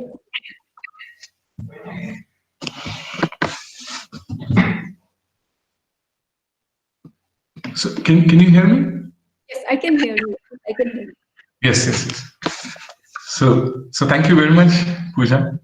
Thank you. Thanks a lot for your talk. Are there any questions? Just thank you, Pooja. Thank you. Thank you very much, Sudhir. It will be on archive soon, is it? This is on archive. Yes, this is under review paper. We have put it on archive. Yes, it's already there. Thank you. Any other questions or comments? Okay, if not, let's thank Pooja again. Yes. Thank you. Thank you. So that marks the end of this morning session. I think we have a break for 15 minutes, right, Abbas? Yes. So we'll again resume at 11:45. So we have break of 20 minutes. Yeah. Okay. Yeah, so I thanks Professor Atul Dikshit for chairing this morning session very nicely. Thank you. And we'll again resume at 11:45. Bye.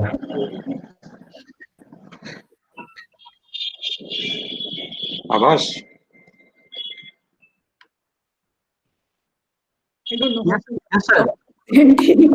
No, you can yeah, go escape, then stop. There is an option stop presenting. Yes. Okay. Yeah, stop sharing. Yeah. Yes, okay. Thank you. Yes.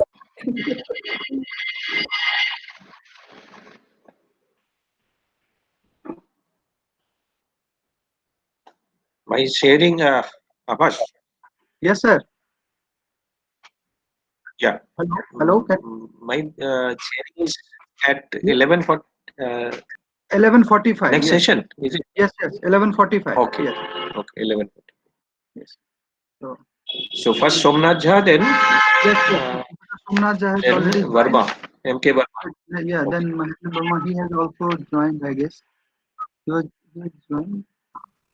Yeah. He joined Yeah. in the morning. Yes. Okay. Okay. He joined 11:45.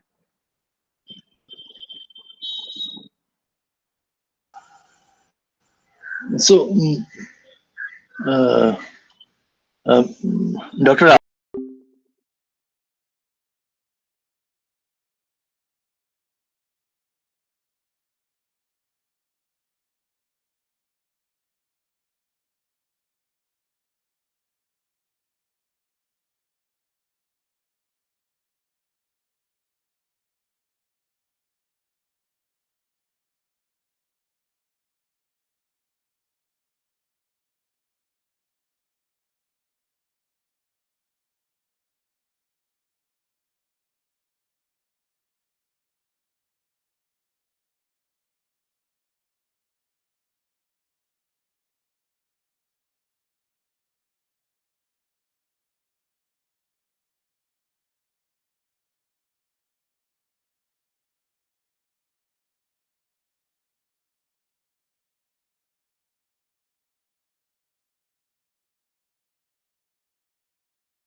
Yeah,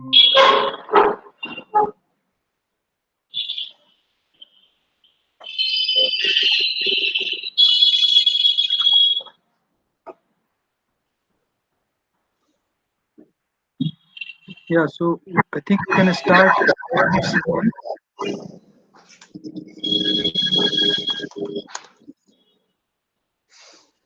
So, welcome to the second morning session of our conference. So now I request Professor Som to chair this session. Please, sir, over to you. Okay, thank you, Avash. Now we are going to start the second session of second day. We have two talks right now, one by Dr. Somnath Jha, the other one is by Mahendranath Verma. So Dr. Somnath Jha has done his PhD from TIFR, Mumbai in 2012. He was MATCH PDF in the working group of Professor Omar Benzokov at University of Heidelberg during 2011-12. He was also having JSPS PDF in the Department of Mathematics, Osaka University, 2012 to 14. Then he subbed JNU in the School of Physical Sciences as faculty 2014 and 15. Then he joined IIT Kanpur in 2015, and since then he is there. He is also a visiting fellow of visiting faculty at IIT Goa from this year itself. He is going to give a talk on variation of the twisted p parity conjecture for congruent elliptic curves. So over to Dr. Somnath Jha. So, thank you, Professor Som, for the kind introduction, and it's indeed a great pleasure to get an opportunity to speak at IIT BHU, and especially in this splendid event to commemorate the anniversary of Srinivasa Ramanujan. So, what I'm going to talk about deals with elliptic curve, and as we know that elliptic curve and modular forms are intimately related. So in that sense, and of course, Ramanujan's work is deeply related to modular forms. So in that sense, this is consistent with the theme of the workshop. So, so yeah, so let me share the slide. So 1 second, just let me.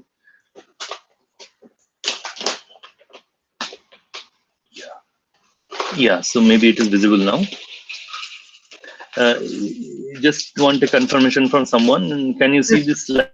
Yes, yes, yes. It is visible. Yes. Okay. Thank you. Thank you. So, actually, my teaching and so on is still going on. So I unfortunately couldn't attend all the talks, but like Professor Anupam Saikia has given a talk on elliptic curve and congruent number problem, and there was another talk by Professor Griffin maybe on elliptic curve. So at least couple of times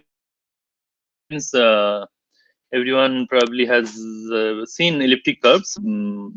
Like everyone, I'm also figuring out not to have given many talks in this virtual mode. So please stop me if there are some question or something is not clear or there's some technical glitch. Please feel free to stop me. Okay, so as I said, the title I have said is slightly different, but it is essentially boiled down to root number and multiplicity of arc in twist, which I'm going to talk about. So the talk is divided into several parts. First is introduction. I'll give some introduction or motivation or background. Then I'll explain the setup and statement of main theorem, and then I'll give some example. And if there is some time, then I'll discuss about proofs or techniques involved, and then the relation with works of Maser, Rubin, and Nekovo.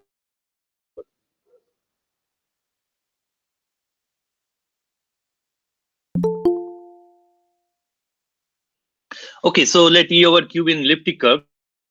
So there is an algebraic geometric definition, but we can simply think it as somewhat naively, but not inappropriately, as solution of the cubic equation y square equal to x cube plus ax plus b. So for example, y square equal to x cube minus x is an elliptic curve, and together with a point. So this is projective curve. If you write in a fine code, the Lucas might look like this. So this part, and there is this part, and given 2 points, this cubic curve, you join them, will hit the sort of you look at the reflection through x-axis. There is another point here, and sort of give law which associates to P and Q this point. Okay, so then as I said, seen in Professor Psyche and so on, that this interesting about elliptic curve is given 2 points. You can a group law, and for example, this point O, which is and the defined P and P plus Q will be the way I will define Q plus P as well. So P plus Q and Q plus P are the same. So this is an abelian group law. Okay, so so this is an abelian group law, and one of the first theorem which one comes across. So if you are looking at the solution, so we are looking at solution of this equation over, let's say, Q with an additional point at infinity, then this EQ is a finite gendered abelian group. Okay, so this is the theorem of a model, and in fact, if you take any field extension of Q, which is a, then also it is true that EK is a finite gendered abelian group, and in that case, the proof is due to well. So in general, it is called model well theorem that EQ is a finite gendered abelian group. What is a finite gendered abelian group? It simply means that it is a few copies of the integer and some finite group. So basically,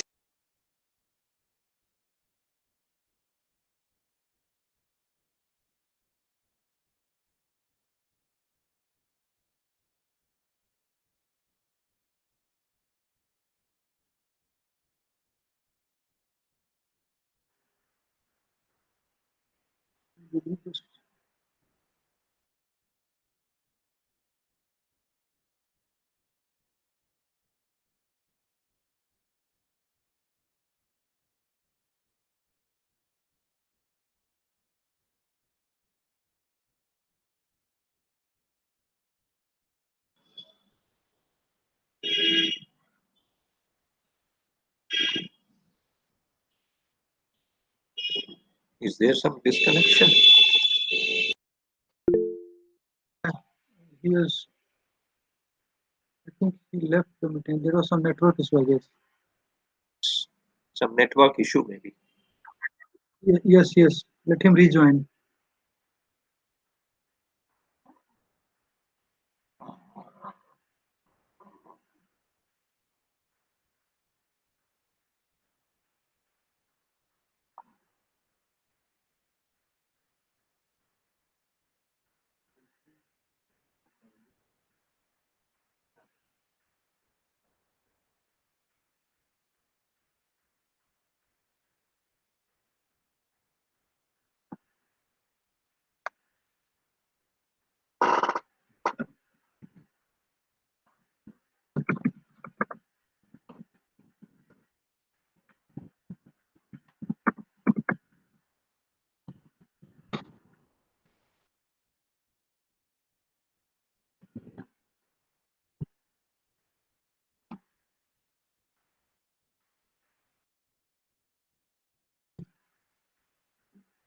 He has left the meeting, but I don't know, maybe he's presenting or he didn't know. He might not notice that.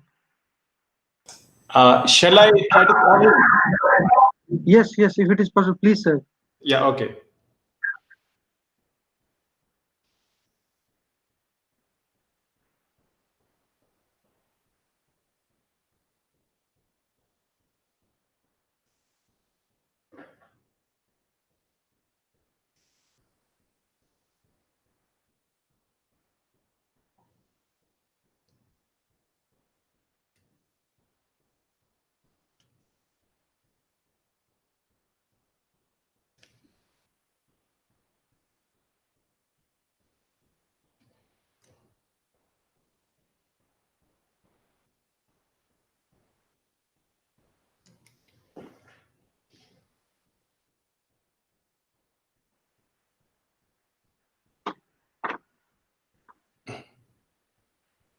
Yeah, I'm trying to call. It's not going through, but I'm trying. Yes, sir, please.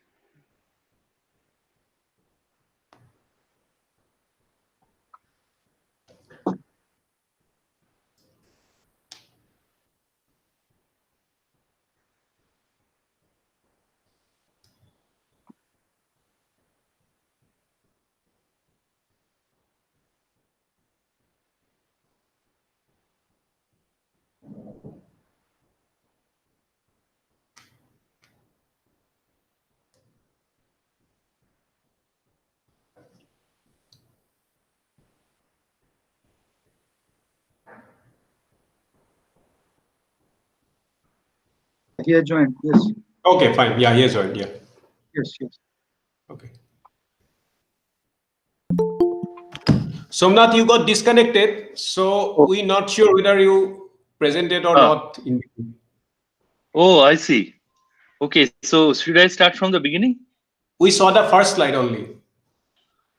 Oh, okay.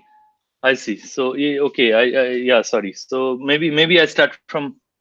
Okay, maybe I start from You go back to the begin. first slide and bottom line, maybe you can start. Yeah, so maybe. Uh,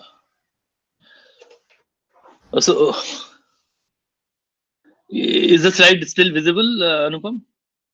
Yeah, it is visible now. Yeah. Yes, yes. So you were at the bottom of this slide when we lost you.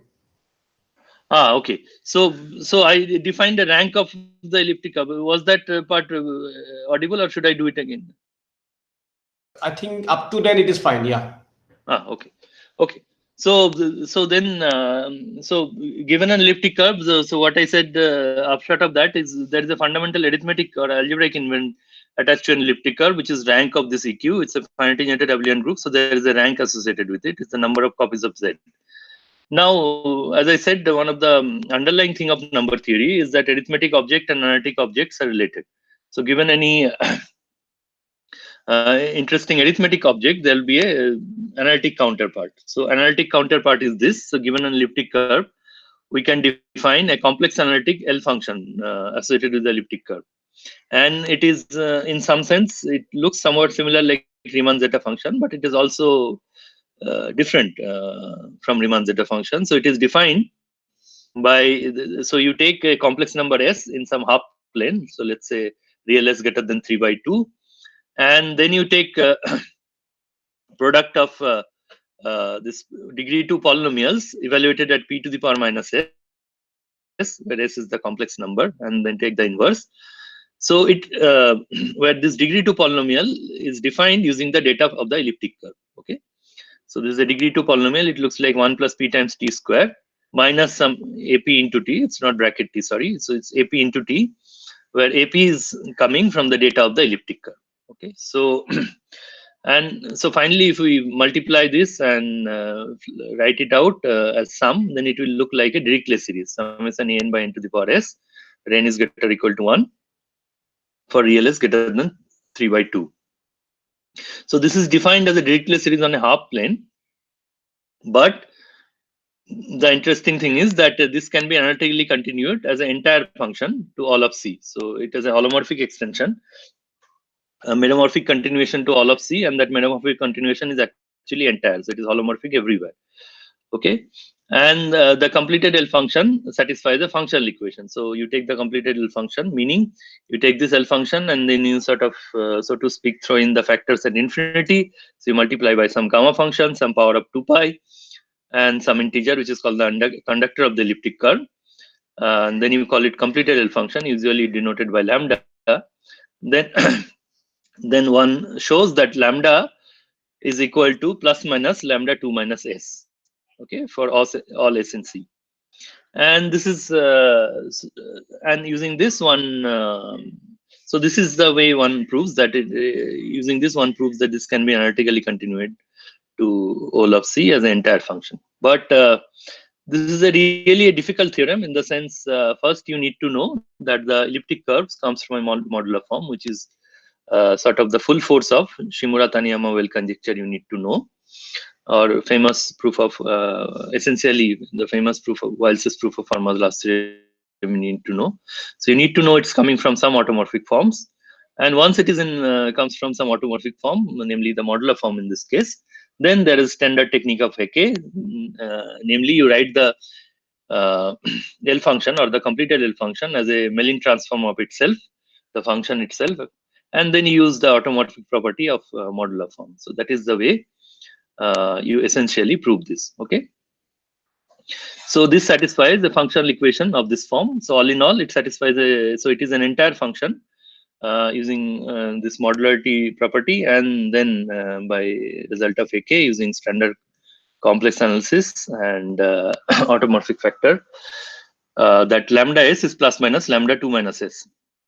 And this plus minus is actually called the root number of the elliptic curve. It is denoted by WE over Q. So this innocuous looking thing is either plus 1 or minus 1. Okay. So we'll come back to this root number in this talk. Okay. So anyhow, so this is an analytic function. So this is this L function, complex analytic function. It has it is an entire function. So you can have power series expansion around any point. In particular, you can have power series expansion around s equal to 1. And the order of the 0. So if it is no 0 at s equal to 1, then you call the order of the 0 to be 0. And otherwise, so you start the Taylor expansion at s equal to 1, and the order of the 0 you call it something. Then so that is an analytic invariant attached to the elliptic curve. So the analytic invariant is the order of the 0 of the complex L function of the elliptic curve at Taylor series expansion at s equal to 1. And this famous Birch and Shoneten-Dyer conjecture, which is now one of the remaining 6 clay problems, says that this rank of the elliptic curve, which I described in the first slide, the arithmetic invariant, is equal to this order of the 0 of the complex L function. Okay, so this is called the Birch and Shoneten-Dyer conjecture. So as I said, it's one of the millennium problems. So it's one of the most difficult problems in mathematics, and it is largely unknown. So it is known if the, for example, if the right hand side is less equal to 1, then this is a this is a theorem. And there are recent work of Manjul Bhargava, where he proves that many elliptic curves satisfy this as a density statement, not taking a single elliptic curve, but taking a density statement. He can prove that if you randomly pick 3 elliptic curves, then 2 of them will satisfy, for example, Birch-Shoneten-Dyer conjecture. But in some sense, it is still largely unknown. So, so by the way, this theorem, one of the, I'll just go back to the first slide again. This theorem of Mordell and Well, that EQ is a finite integer WN group. If you have a MSc course in elliptic curve, then this is probably one of the theorem which is taught in the class. And essentially, finiteness of N-Selmer group. Okay, so the proof is via the finiteness of N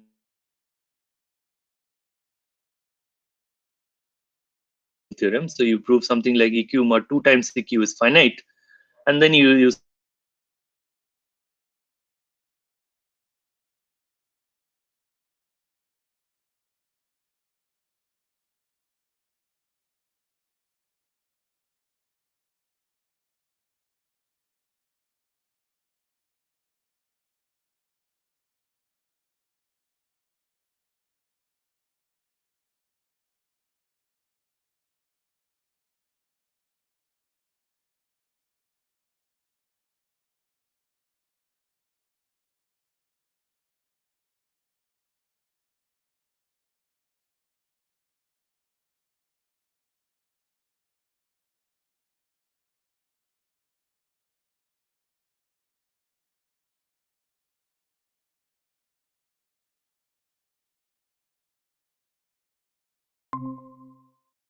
largely unknown. So you are asking if 2 integers A and B are equal. Then the easiest thing, if it is unknown and if it is difficult to answer, then the easiest thing you can ask is that is A even if and only B is even? Can we at least prove that? Or if A is odd, if and only B is odd? That is called the parity conjecture. So that says that the rank of the elliptic curve is even if and only if order of the L function is even. Okay, so it can be written in this way: minus 1 to the power rank Z of EQ is WE over Q. Okay, so recall from last slide, this W was the plus minus sign here, and W is equal to -1 if the order of 0 is odd, and W equal to +1 if the order of 0 is even. Okay, so this is just the statement, this statement mod 2. So if you like, this is the statement mod 2. This is called the parity conjecture. So I formulated this over Q, but you can have this over any number field. Similar formulation exists for any number field. Now, so can we say at least this is also essentially out of reach, and we cannot say anything anything about this in general. Okay, so what we can say, what we can lay hand on, and whatever you can say is via what is called p-parity conjecture. So this parity conjecture is also in some sense out of reach. What is sort of you can held hand on is called the p-parity conjecture, and that is what I'm going to talk about next. Okay, so to do that, I need to, you need to tweak this. You need to replace this. So this group is actually, for example, this group is never computable. Okay, so that is the difficulty of this. The generators of this you cannot get held on. So instead of this, what you replace is slightly bigger group, which is called the Selmer group, and it depends on a P. So it's, let's say, P Selmer group. Then that is called the p-parity conjecture, and that is what we are going to talk about. And using this p-parity conjecture, some cases of this parity conjecture is known.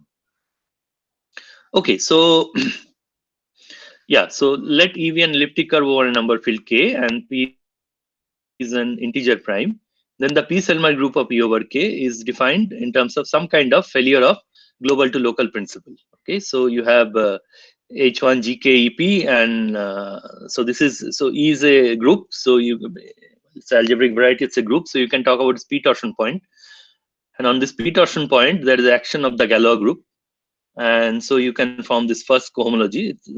It's group cohomology, and that is the H1 global, and for each prime V you have a completion at KV, and you take this absolute Galois group of KV. There is a restriction map by class field theory.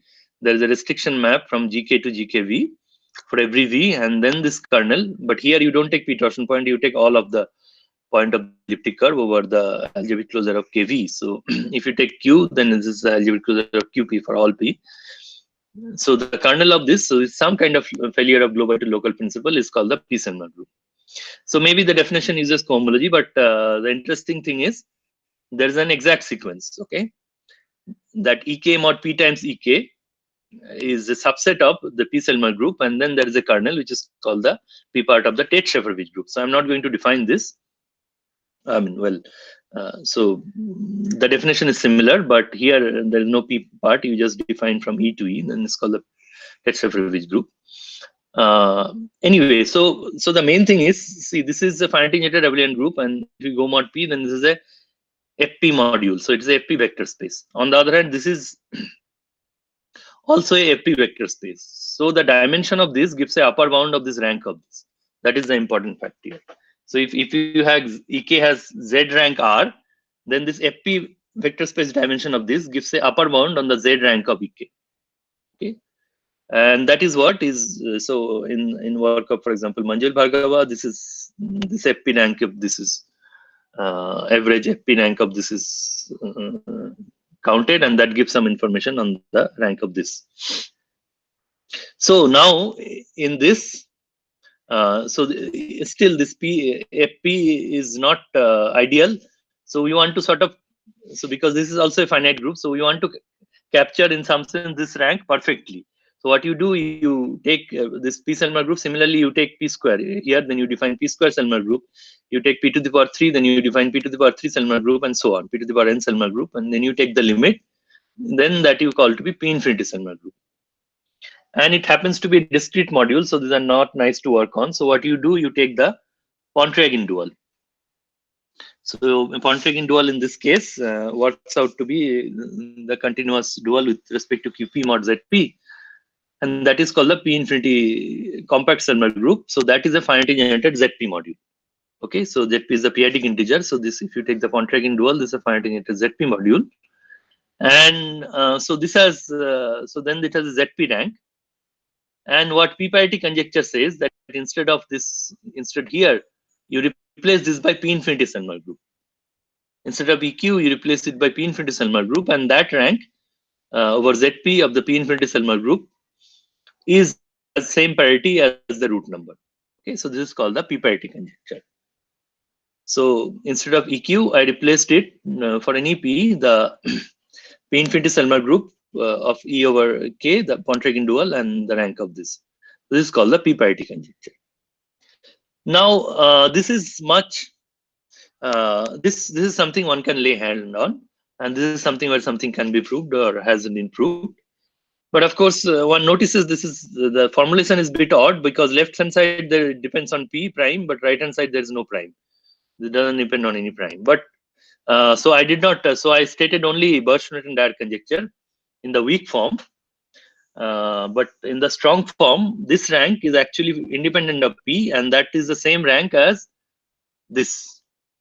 Because of course everything is coming from, in some sense, special case of Birch-Newton Dyer conjecture. So if that is known, then this will be known, and then this Z rank of EQ will be same as this rank, and then this is same as p-parity conjecture, and parity conjecture will be same, and that will be same as, and that will follow from Birch-Newton Dyer conjecture. So that is why one side there is p, and other side there is no p. So now again, for example, now due to various work of various mathematicians, this is, for example, if I take k equal to q, the rational numbers, then this is completely known for every prime p. Okay, so for p equal to 2, this was long back in 80s work of Monsky, and then the recent for total real field, this was proved by Nekover. There are also work of Mazur-Rubin, and then finally the work of Dr. completed the work, and I mean proved in many cases, and then over Q it is completely known. Okay, and now over for example, if you take a number field where it has a p isogeny defined, then also it is known, again due to some other works of Dr. and now Cessna-Venius and various people, it is known. But in a, if I don't have p isogeny and so on, for total real field also it is known. But if I take an arbitrary number field k, then this p-parity conjecture is not known. Okay, so then the question which arises, so for total, so for any, as I said, for any arbitrary number field, this is not completely known. Okay, so now what you can do, you can sort of break it down into twisted version of this p-parity conjecture, so which I am going to explain next. So let k over f be a finite extension of number field, and e over f, and the lower number field be an elliptic curve. Then the complex L function L e over ks can be expressed as a product of complex L functions of e over f twisted by sigma. So given any elliptic curve and an Artin representation sigma, we know how to define the L function.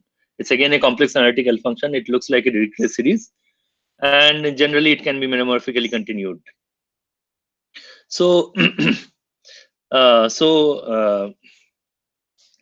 yeah, so there is a L function. So L function of this big L function, L function of E over the bigger number field, is a product of L functions over the lower number field twisted with the irreducible Artin representation of this group, L group of K over F, and with appropriate multiplicities. So the degree of this, yeah, so one has to take care of appropriate multiplicities. And then there is a variant of Birch-Newton Dyer conjecture also, which relates the multiplicity of sigma. So you take Ek, it is a finite generated abelian group, you tensor it C, then it becomes a C vector space. So, and there is action of Galois group of K over F. So given an irreducible representation, this is a representation. So this is a representation space of Galois group of K over F, so this finite group. And so given an irreducible representation of this group, we can talk about its multiplicity in this representation space, Ek tensor C. Okay. So the multiplicity of sigma in this representation space and the relation of order. So we have this L function of over F twisted by sigma. So we can talk about order of 0 of this L function. So again, relating these two, there's a, so basically the multiplicity of this should be the order of this L function 0 of the L function. That is the variant of the Birch-Newton Dyer conjecture. So one can then naturally, so once there is a BSD, then you can talk about the parity conjecture and then p-parity conjecture also. So one can naturally consider p-parity conjecture for this pair EF and sigma. So twist of EF by sigma. Okay. So now I'll make it more precise. So basically the idea here is that the big extension you break down to smaller number fields, but at the cost that then you cannot talk about trivial L function or trivial module, trivial Selmer group. You have to twist it with those representation, irreducible representation coming from this bigger Galois group of the bigger extension over the smaller extension. So you fix a prime P and you fix a Galois group of fix a algebraic closure of Q and it's embedding into the algebraic closure of periodic integers, periodic numbers for every P. And then given an Artin representation of Galois group of K over F, we can view it as from delta to GLN QP bar, because Q bar is sitting inside QP bar. So given an Artin representation to GLN Q bar, I can also view it in GLN QP bar. Then for an irreducible sigma, you define the corresponding Selmer rank to be the multiplicity of sigma in this representation space. So just like we can talk about EK tensor C, and because we want to talk algebraically, we want to do it in QP bar rather than C. So we take the P infinity Selmer group and tensor with QP bar, then it's a QP bar representation space of this Galois group, and it's a irreducible representation. So I can talk about its multiplicity here. So that is the algebraic counterpart of P Selmer group, P infinity Selmer group. And the global root number is the sign of the functional equation of, so L E over F twisted by sigma. This is again a Dirichlet series, and we metamorphically extend it to entire complex, and the sign of that is called the global root number. So here there is some technicality because so there I said that it's a difficult theorem. So you use that the elliptic curves comes from an automorphic form, namely the modular form. That is the Shimura-Taniyama well conjecture. But for every number field and this kind of twist, we don't know that we can prove the functional equation. So the functional equation can be conjectural, and in this case, this is the expected root number. But we don't need to worry because there is a definition, a canonical definition, functorial definition of root number due to Deligne, which says that this root number is product of local root numbers. So W E over F sigma is product of W E over F V sigma, where V varies over all primes of F. And those E over F V sigma also belongs to plus minus 1, and they are equal to 1 for all but finite many V. And how is this local root number defined? So that is using epsilon factor. So there is in theory of automorphic form, you can define epsilon factor of a representation. You fix some R measure, you fix some representation of the Well-Deligne group, and you can define some. So there is some technicality. You can define epsilon factor. Then you take the modulus of the epsilon factor and divide by the modulus of the epsilon factor. That is your root number. And that turns out to be, if it's a self-dual representation, for example, elliptic curve and sigma self-dual, then this turns out to be plus minus 1. Okay, so basically, intuitively, this is always. It is always the expected sign of the functional equation. If the functional equation is not known, then there is no worries. There is a definition due to Deligne, which is independent of any existence of functional equation of the root number. So the twisted p-parity conjecture says that E over F will be an elliptic curve and sigma be any self-dual irreducible representation. Then the root number of this E over F sigma, this twisted root number, is given by minus 1 to the power the Selmer rank. SP over F over sigma. So just for I just go back again and I draw the parallel here. So here it was the SP infinity over K, the P infinity Selmer group, that rank was equal to root number, and here also is a similar thing, minus 1 to the power. So this is already I defined. This is the rank SP over F sigma. So there is a sigma here, and this is the root number of E over F twisted by sigma. So this is the twisted p-parity conjecture. So again, by work of Dovchitzer, this twisted p-parity conjecture is known for some number field under certain hypothesis on E. So this is much less understood compared to the general case where sigma is trivial. Compared to that case, this is much less understood. So there are, as I said, work of Dovchitzer in the last decade, and in some cases it is known. So since it is not known, then the question is, so what? So now, so then for some number field it is known, some number field it is not known. So there is still area to work on this. So that is what is our main theorem. So so what we have done, we have studied the variation of p-parity conjecture for two elliptic curves which are congruent mod p. Okay, so so this is joint work with my colleague Sudhanshu Sekhar at IIT Kanpur and Tathagat Mandal, who is a postdoc at IIT Kanpur. So let E1 and E2 be two elliptic curves over Q, and with good ordinary reduction at an odd prime P, and assume that U1P is isomorphic to E2P as GQ module. I'll explain it a bit more. So, so what happens? In fact, this congruence of elliptic curve and modular form is an important topic of study. It actually goes back to Ramanujan, who observed that tau P is congruent to congruence of. So he basically mod 691. He observed congruence of Eisenstein series and delta P. That tau P is congruent to sigma 11P mod 691. This is the first observation which Ramanujan did, and that gives rise to the theory of congruence of modular forms. So simply speaking, one way to state this, you look at the elliptic curve, then you know there is corresponding couple of modular forms. You look at those modular form, their Fourier expansion, and the Fourier coefficients are congruent. Fourier coefficients are algebraic numbers, so you can ask congruent mod P. So if they are congruent mod P, then you call two modular forms to be congruent. Okay, and then if the corresponding modular forms are congruent, then you call the elliptic curves to be congruent mod P. So this is one way of looking. A second way of looking is elliptic curve is a group, so you have p torsion point of the group over q bar, and the second one also a p torsion point of the q, p torsion point over q bar, and there is the action of Galois groups. So as a G module, if they are isomorphic, then you call the elliptic curve to be congruent. The third and most formal way of looking at it, there is a Galois representation attached to an elliptic curve, which is easy to see. And if there's a residual Galois representation, mod P Galois representation also attached to elliptic curve, if those Galois representations are isomorphic, then you call them to be congruent mod P. Okay, so the various ways of thinking about this. And as I said, this is an old topic, which is a very active area, and it goes back to the simple observation of, or rather the genius observation of Ramanujan that tau P is congruent to sigma 11P mod 691. Okay, so so suppose E1, E2 are two elliptic curves which are congruent mod P, and then there are some technical assumptions on disjointness of F, what kind of extension we can take, and you take an Artin representation, and which is irreducible, because irreducible, so you can break down into irreducible representation. So we take irreducible. We need to take self-dual, because otherwise root number will not be plus minus 1. So this is also a necessary condition. And this orthogonal is also not serious, so I'll explain later.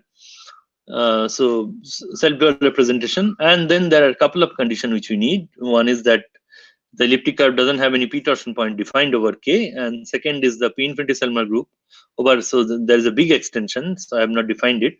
So there is a big extension of a number field. Given any number field, we can define a big extension, which is called the cyclotomic extension, whose Galois group is isomorphic to p-adic integer. So one can talk about the Selmer group over there. So then the p torsion point of that is finite. So assume these two conditions are satisfied, then the ratio of the root number of U1 and E2 twisted by sigma is the same as the -1 to the power, the difference of the Selmer rank. So in particular, if you bring down this E1 in this side and W in this side, then W E1 F over sigma by -1 to the power SP E1 F over sigma is same as W E2 F over sigma divided by -1 to the power SP E2 F over sigma. So if this is equal to 1, then this is also equal to 1. So that means if the p-parity conjecture holds for this E1 F comma sigma, if and only if it holds for E2 F comma sigma. So twisted p-parity conjecture holds for E1 F over sigma, if and only if it holds for E2 F over sigma. And what is the idea? Why we are doing this? For example, it is independently interesting because, as I said, for every number field, this p-parity conjecture is not known. So can you establish it is invariant under this congruence? That is one interesting way of looking at it. But there is another more direct application. So suppose you take two elliptic curves such that for E1 you know BSD or you know p-parity conjecture. But for E2 you don't know, and you know E1, E2 is isomorphic. Then you apply E1P and E2P, E1 and E2 are congruent. Then you apply this theorem and you deduce from the p-parity of E1 the p-parity of E2. That is the idea. Okay, and so this is the main theorem, and we have, so let me explain this example. So it's not very abstract. So there's this website, L function and modular form database. So from there you take this elliptic curve, y square plus xy equal to x cube plus x square minus 2x minus 7. So this is this Cremona level 121 C2, and you take p equal to 3, and f you take q zeta 19 plus zeta 19 inverse, and k you take you attach zeta 3 and m to the power 1/3. Okay, so then for this elliptic curve, we can show, for example, p-parity conjecture holds. And how the technique is, this is isomorphic to another curve 11a2 y square plus y equal to x cube minus x square minus 10x minus 20. And from this, the p-parity conjecture is known. So you apply this, then the p-parity conjecture is known for this. Okay, so this is known due to work of Dokchitzer, and this did not follow from some work of Dokchitzer, but eventually we realized this follows from some other work of Dokchitzer. But then finally we found one example. So for example, 52A1 and 364A1.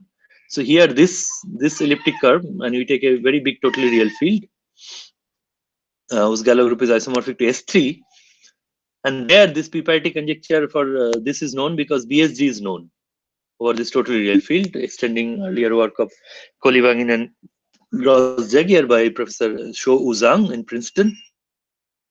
So BSG is known due to him, so we know the p-parity of this.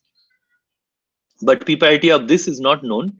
So using the p-parity of this, because this has L function has rank equal to 2. So in that case, BSG is not known. So using our theorem, we can deduce this.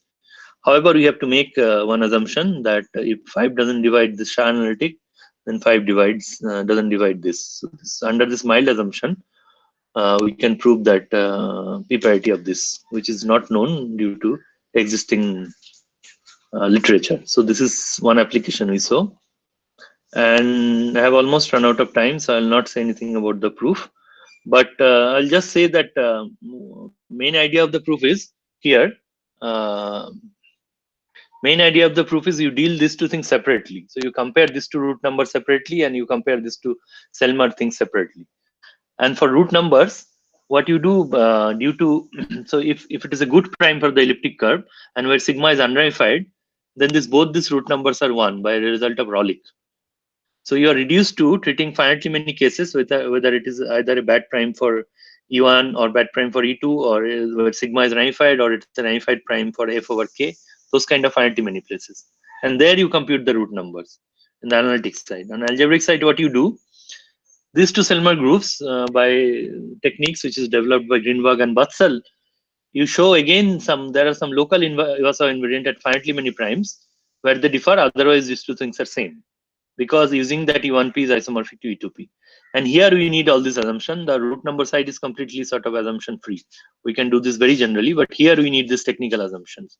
And here we develop employ some Iwasawa theoretic technique and reduce this study to study of finitely many primes at bad places. And the same prime appear on the left hand side also. So that's why the -1 to the power, it is some local factors at bad primes, and it is the precisely same factors which appears on this side also. And that is how two sides are shown to be equal. And finally, there is, so I still have 1 minute, I think. So let me say that there is a work of Nekovar and Mazur-Rubin. So Mazur-Rubin has series of papers, very deep and influential to me in some of the, defining work in last couple of decades. And so they also have a way of comparing this, but they don't go to this cyclotomic extension. They do it in the number field level, but they have this assumption that E1P is isomorphic to E2P. This isomorphism is it respects the well pairing of elliptic curve. And so then they can compare it in a different method, and we have shown our method and their method are compatible. So that is the other part of the work. So I have run out of time, so I'll stop. Yeah, I'll stop here. So thank you for your attention. So, is there any question?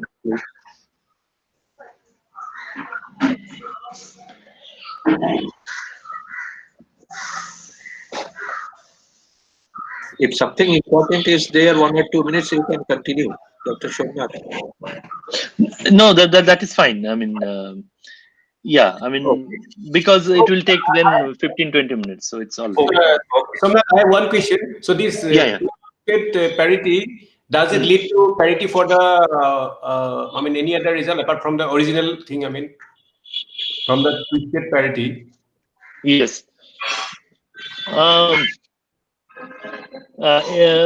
You mean the parity, and not only the p parity, you mean the full parity? Yeah. Yeah, I don't know really. We haven't. Yeah. So because, yeah, maybe something like that can be done. Yeah.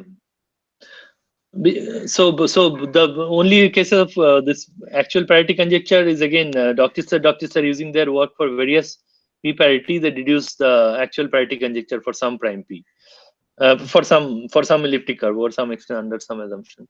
But yeah, so I did not think about it. Also, we did not do the case p equal to 2. Okay. So that will certainly be needed. Only then sort of we can fully this thing. Okay. Thank you. It's a very wonderful talk. Thank you. Thank you.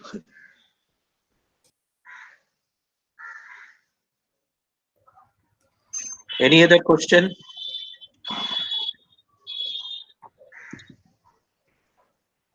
If there is no question, let's give a bit to Professor Somnath Jha, who has delivered a good talk over here. Yeah, actually, we invited him last year also, but because of some other problem, he could not make it. But at least this time he has been able to do. And now, really, I'm thankful to Professor Dr. Jha. Yeah, hopefully I can actually visit at some future. Yeah, he will visit sometime. No problem, no issue. Now I invite Dr. Mahendra Kumar Verma, who has done PhD at IIT Mumbai in 2015. He was also postdoc at HRI for 1 year. Then he moved to Ben Gurion University of Negev, Israel as PDF. Now he is at IIT Roorkee. His broad areas are number theory, automorphic representation theory. Today he is going to deliver on symplectic periods and the Jacquet-Langlands correspondences. So, Mr. Mahendra Kumar Verma, Dr. Verma, please. Okay, so thank you, Professor Som, for a nice introduction. And let me thanks to organizer also for inviting me on this occasion for presentation. So let me share my screen.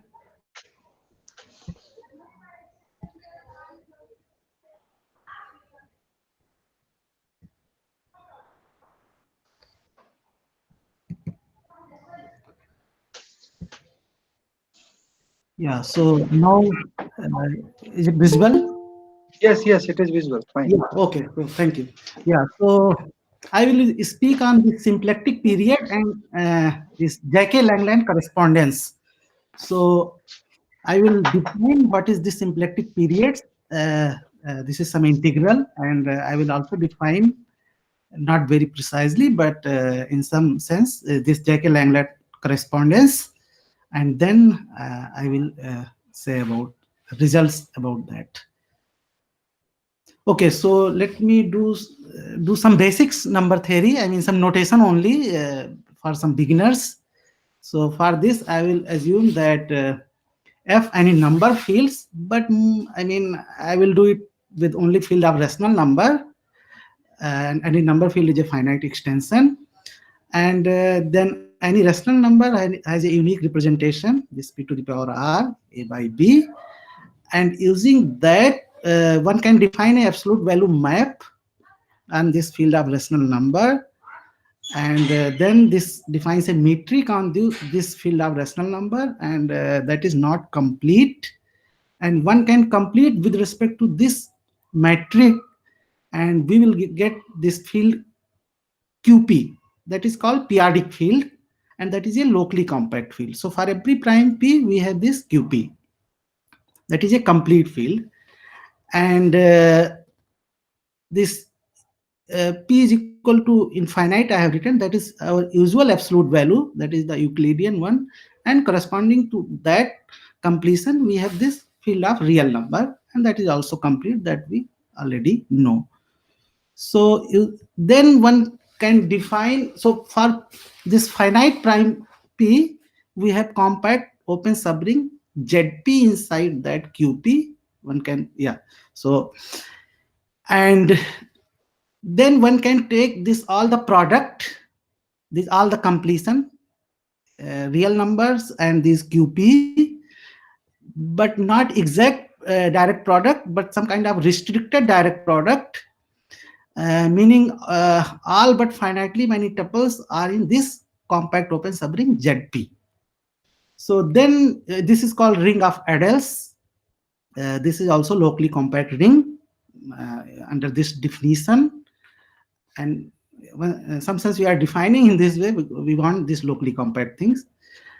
Now we will work with this ring of Adels. So consider any algebraic group defined over Q. You can, I mean, it can be defined over any, I mean, number fields, but here, since I said, we can restrict ourselves to this number field Q, and mostly we will work with reductive algebraic groups. So one can think GLN or any SLN, SPN, orthogonal groups, all kind of things, these matrix groups, classical groups, and H, its closed subgroups. Then one can think, one can define this adelic group GA, means points in this ring A, and also we can define this adelic group HA. Now we can define automorphic form on this GA quotient by GQ, and these are some complex valued function with some nice properties, some smooth properties and some growth conditions. I'm not defining here all the precise these conditions, precise definition of automorphic form, because really we don't need here. I mean, also, yeah, an automorphic representation of this adelic group GA means we can realize this representation in space of automorphic forms, means some space of functions, and that functions are automorphic forms, means they are nice functions. And then we can define cusp form. What is so automorphic form is called cusp form if integral over this unipotent radical is identically 0 for all parabolic subgroups. So parabolic subgroups, one parabolic subgroup you can think in GLN is set of all upper triangular matrices, and then this U is strictly upper triangular matrices. But in general, this for over n, for any partition, you can define this parabolic subgroups, and more general, you can define this stabilizer of flex and all these things. And then this cusp form generates this representation that we call cuspidal automorphic representations. So there are other automorphic representation also, but okay. Now, this consider any automorphic representation of GA and consider any automorphic form in that space pi, and then one can define this period integral, this integral fs dh, and this adelic quotient h a mod HQ.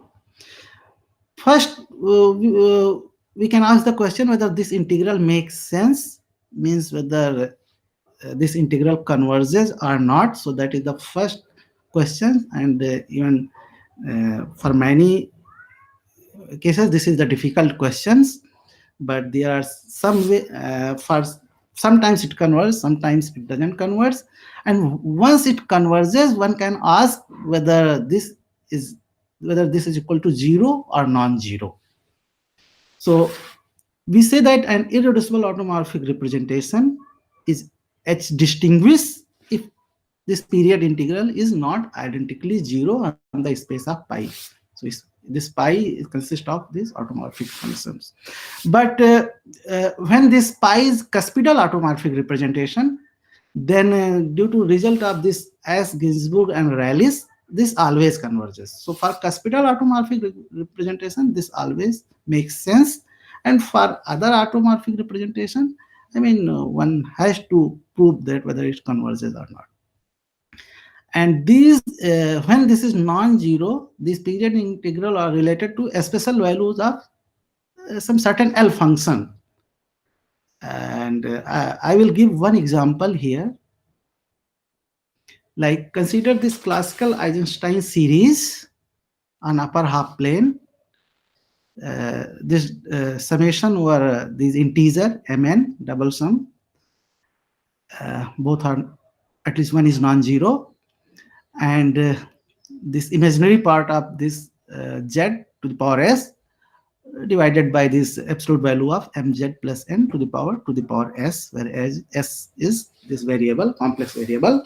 So this is defined on the upper half plane, and this can be lifted as an automorphic form on this adelic quotient SL2 A mod SL2Q, because I mean this is defined on this H mod SL2Z, and then over SO2, and that is some kind of that is equal to this SL2A modulo SL2Q modulo this compact subgroup of this SL2A.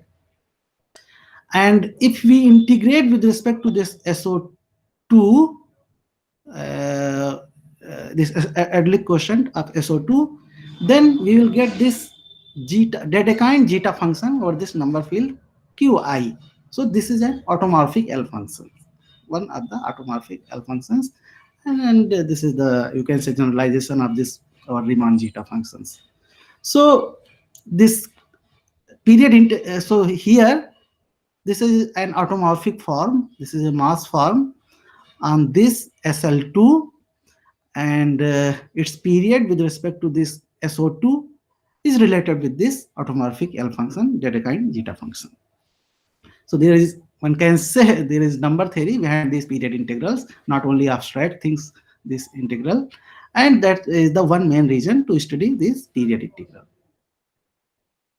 So now I will say this something about this Jacquet-Langland correspondence and the symplectic period. So Jacquet-Langland correspondence means you have some kind of division algebra and then some comparison. So let D be a quaternion division algebra, and this dp notation is D tensor this qp, where our p is the prime. And we know this dp splits for almost all the places, means dp is 2 by 2 matrices. dp is m2qp, almost all the places. It splits means dp is a m2qp, means 2 by 2 matrices over qp. And then one can define this dA is D tensor and this ring of adults A. And I'm considering set of V is the set of places where D is non-splits, and this set is finite set, because as here I said that dp splits almost all the places.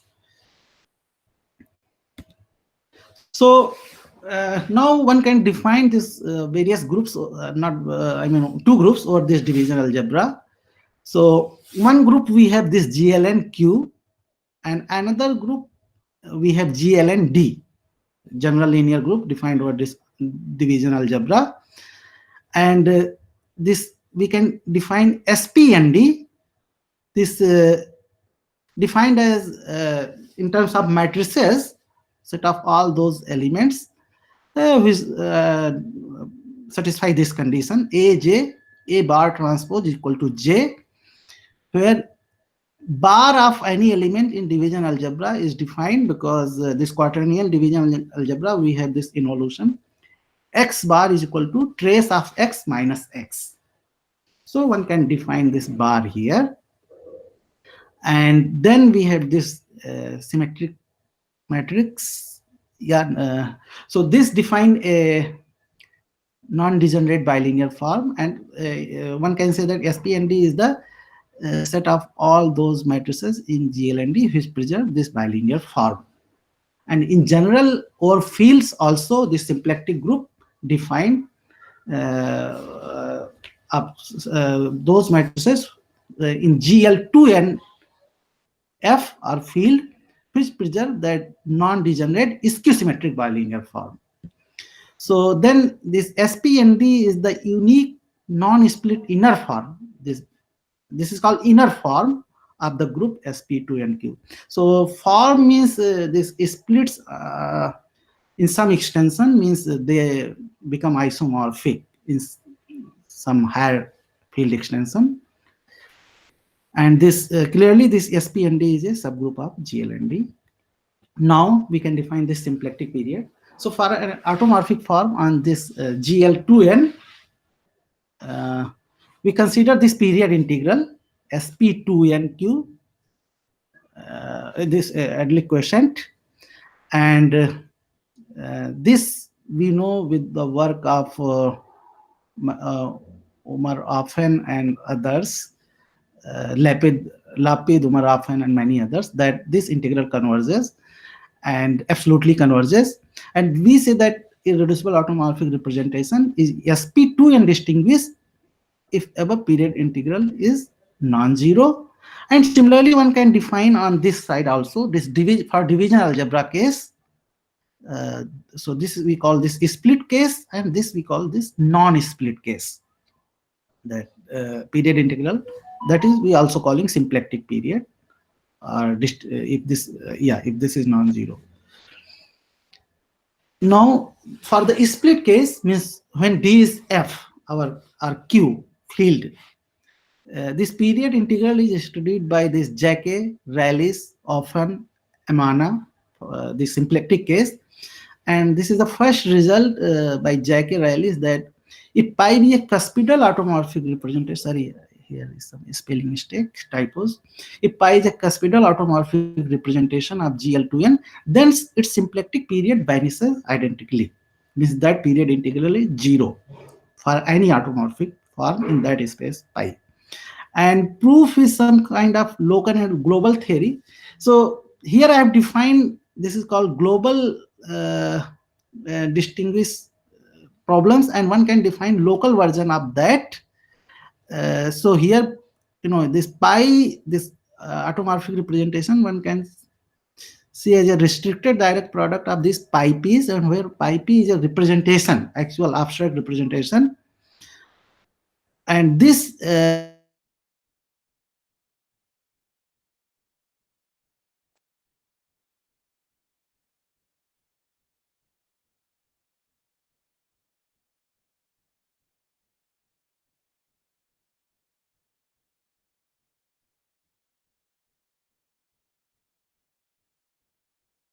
for all p. And these, again here, these pi p are generic. These pi p are generic because pi is cuspidal automorphic representation of GLN. So these pi p are generic, so have a Whittaker model. But these humans and Rallis prove that an irreducible representation cannot have both. Cannot have both. So I mean, this have to be 0. So this is some rough idea of the proof, but this uses local theory. So there is a local and global things, means if this period integral is non-zero, then that all the places that has some non-zero linear functional, but converse in general not true. Now I will state this Jacquet-Langlands, global Jacquet-Langlands.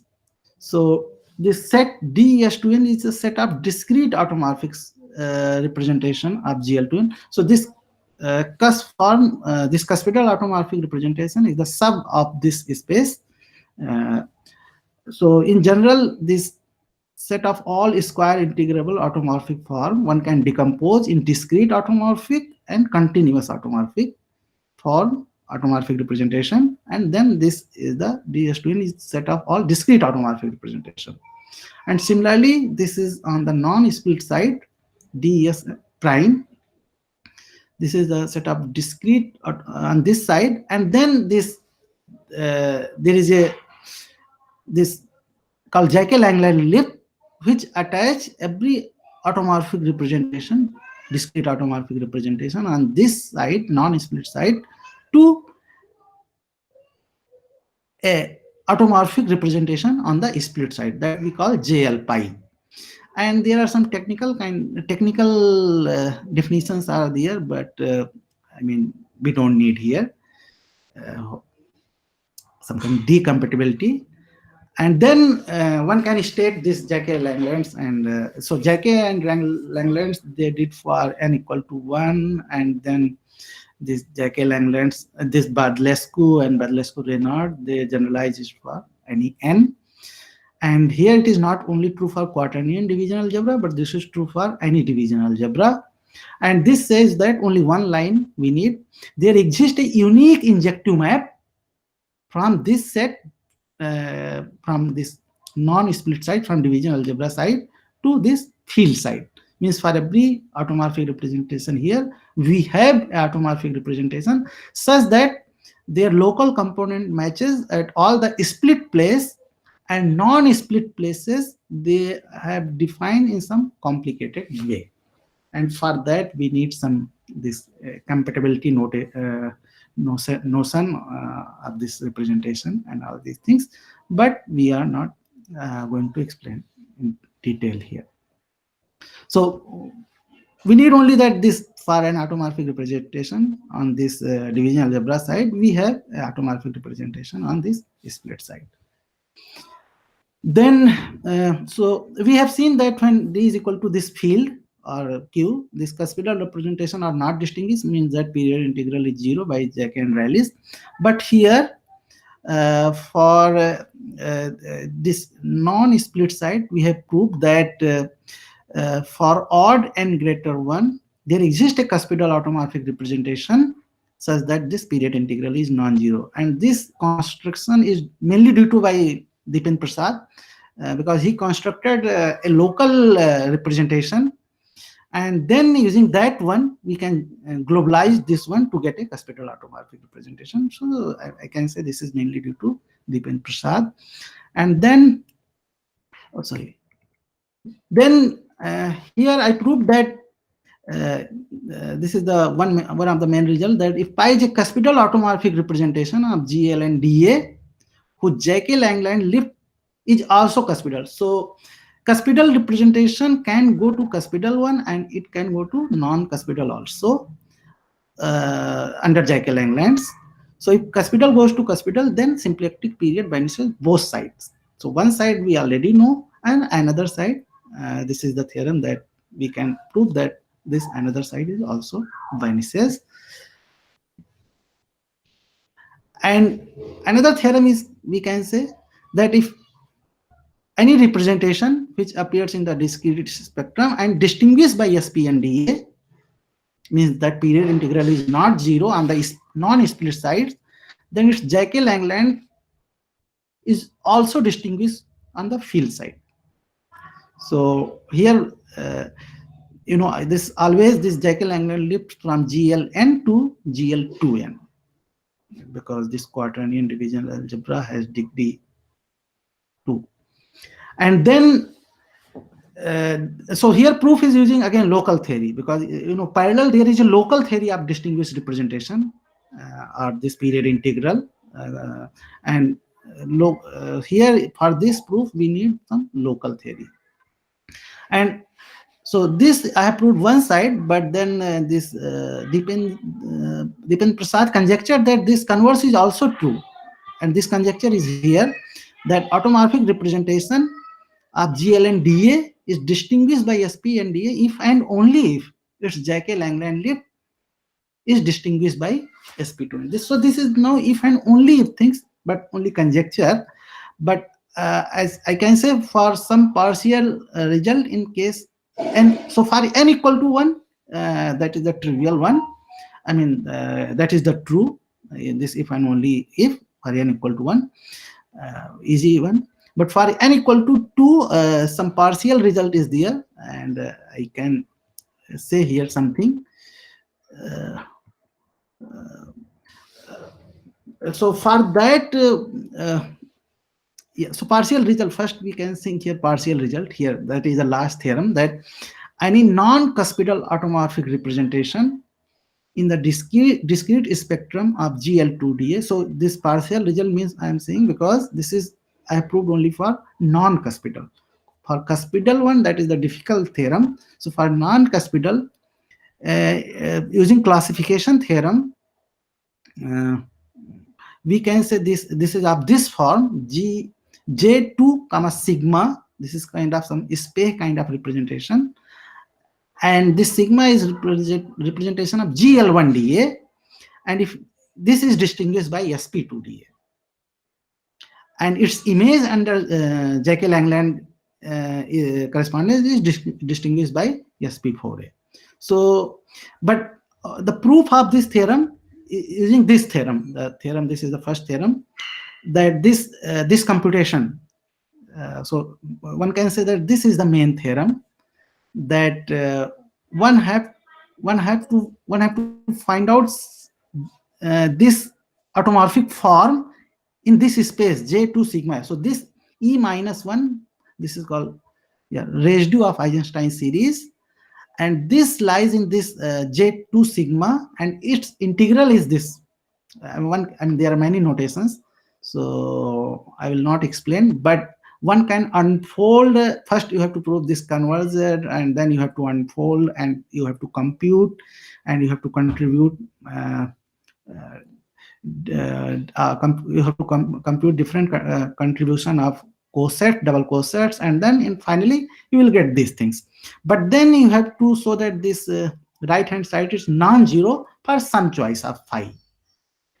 And this construction involve this construction of Eisenstein series. There is we can construct here by considering sigma any cuspidal automorphic representation of GL1DA. I mean, because we understand everything for GL1, and then one can form this sigma tensor still sigma, a cuspidal automorphic representation. So this is called Levy of this GL2D, this diagonal matrix in GL2D. So then one can realize this automorphic representation in this space of square integrable automorphic representation. So we are not studying here representation, means we are studying here realization of representation in space of this space of automorphic form, and in particular this sigma tensor sigma can be realized in this space L2 space. And now here one can use this L2 space to construct a Eisenstein series. Then so I have written here one can construct an Eisenstein series. I have not given proper definition of this Eisenstein series, and this Eisenstein series converges absolutely for real part large, and it can be analytically continued to meromorphic function of S. So all these result by Moglin-Waspurze and this Badlescu, and it has a simple pole, possibly as S equal to 1 or S equal to 2, depend on the sigma, whether it is one dimensional or some finite dimensional or infinite dimensional.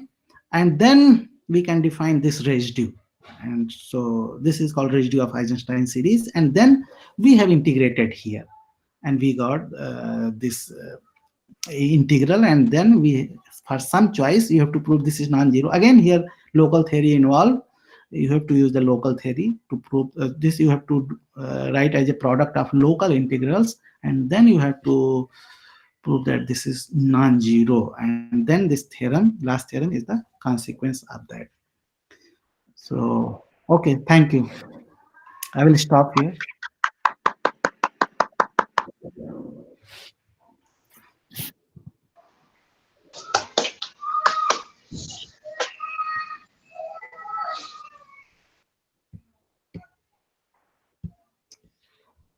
Hello.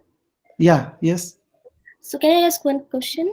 yes, So like one of the result of JK, we says that if we take cuspidal representation, yeah, then that period integral is always zero, right? yeah. The symplectic period is always zero. Yeah, Yeah, and then we have a correspondence between this field and the algebra, the yes, corresponding representation. yeah. So then your result says that if we take some that cuspidal representation, that will go to the cuspidal representation, and non-cuspidal part go to the non-cuspidal part. No, no, no, no. Cuspidal can go to cuspidal and non-cuspidal also. And I said here that if cuspidal goes to cuspidal, then both sides zero. And if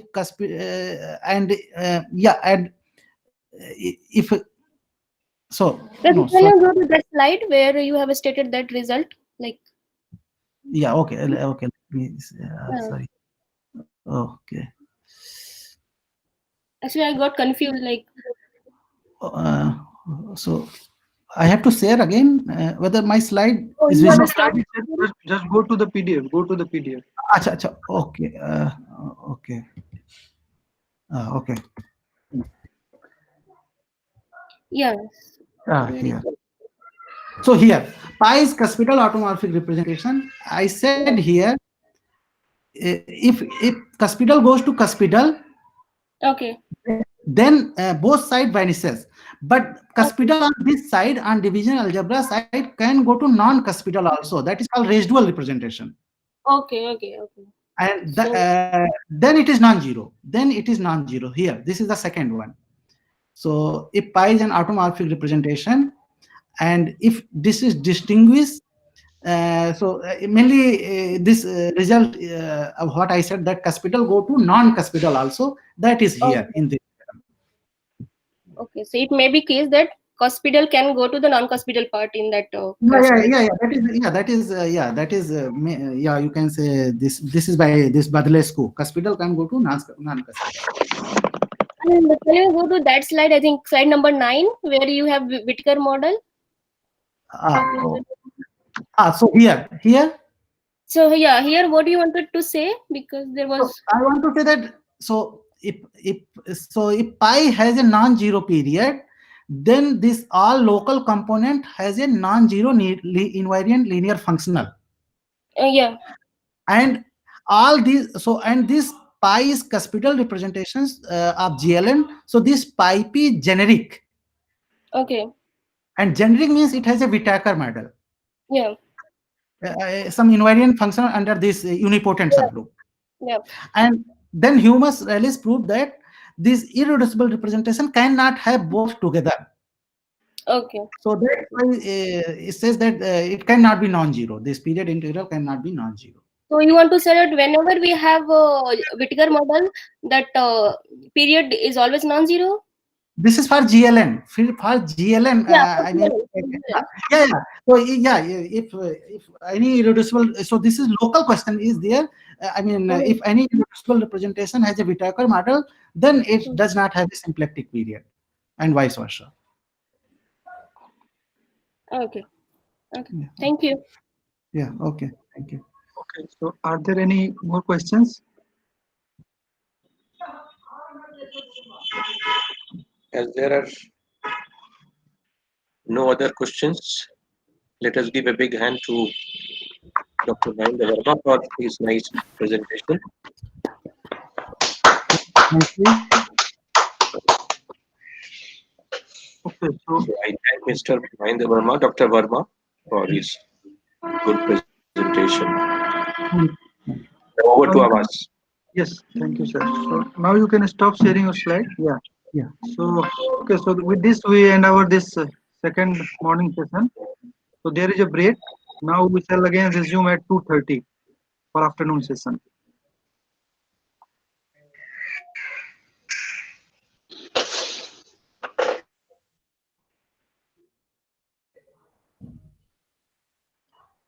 Hello, Mahendra, Yeah. Huh. can you say like send me your slide? Okay. So I will send you. Yeah.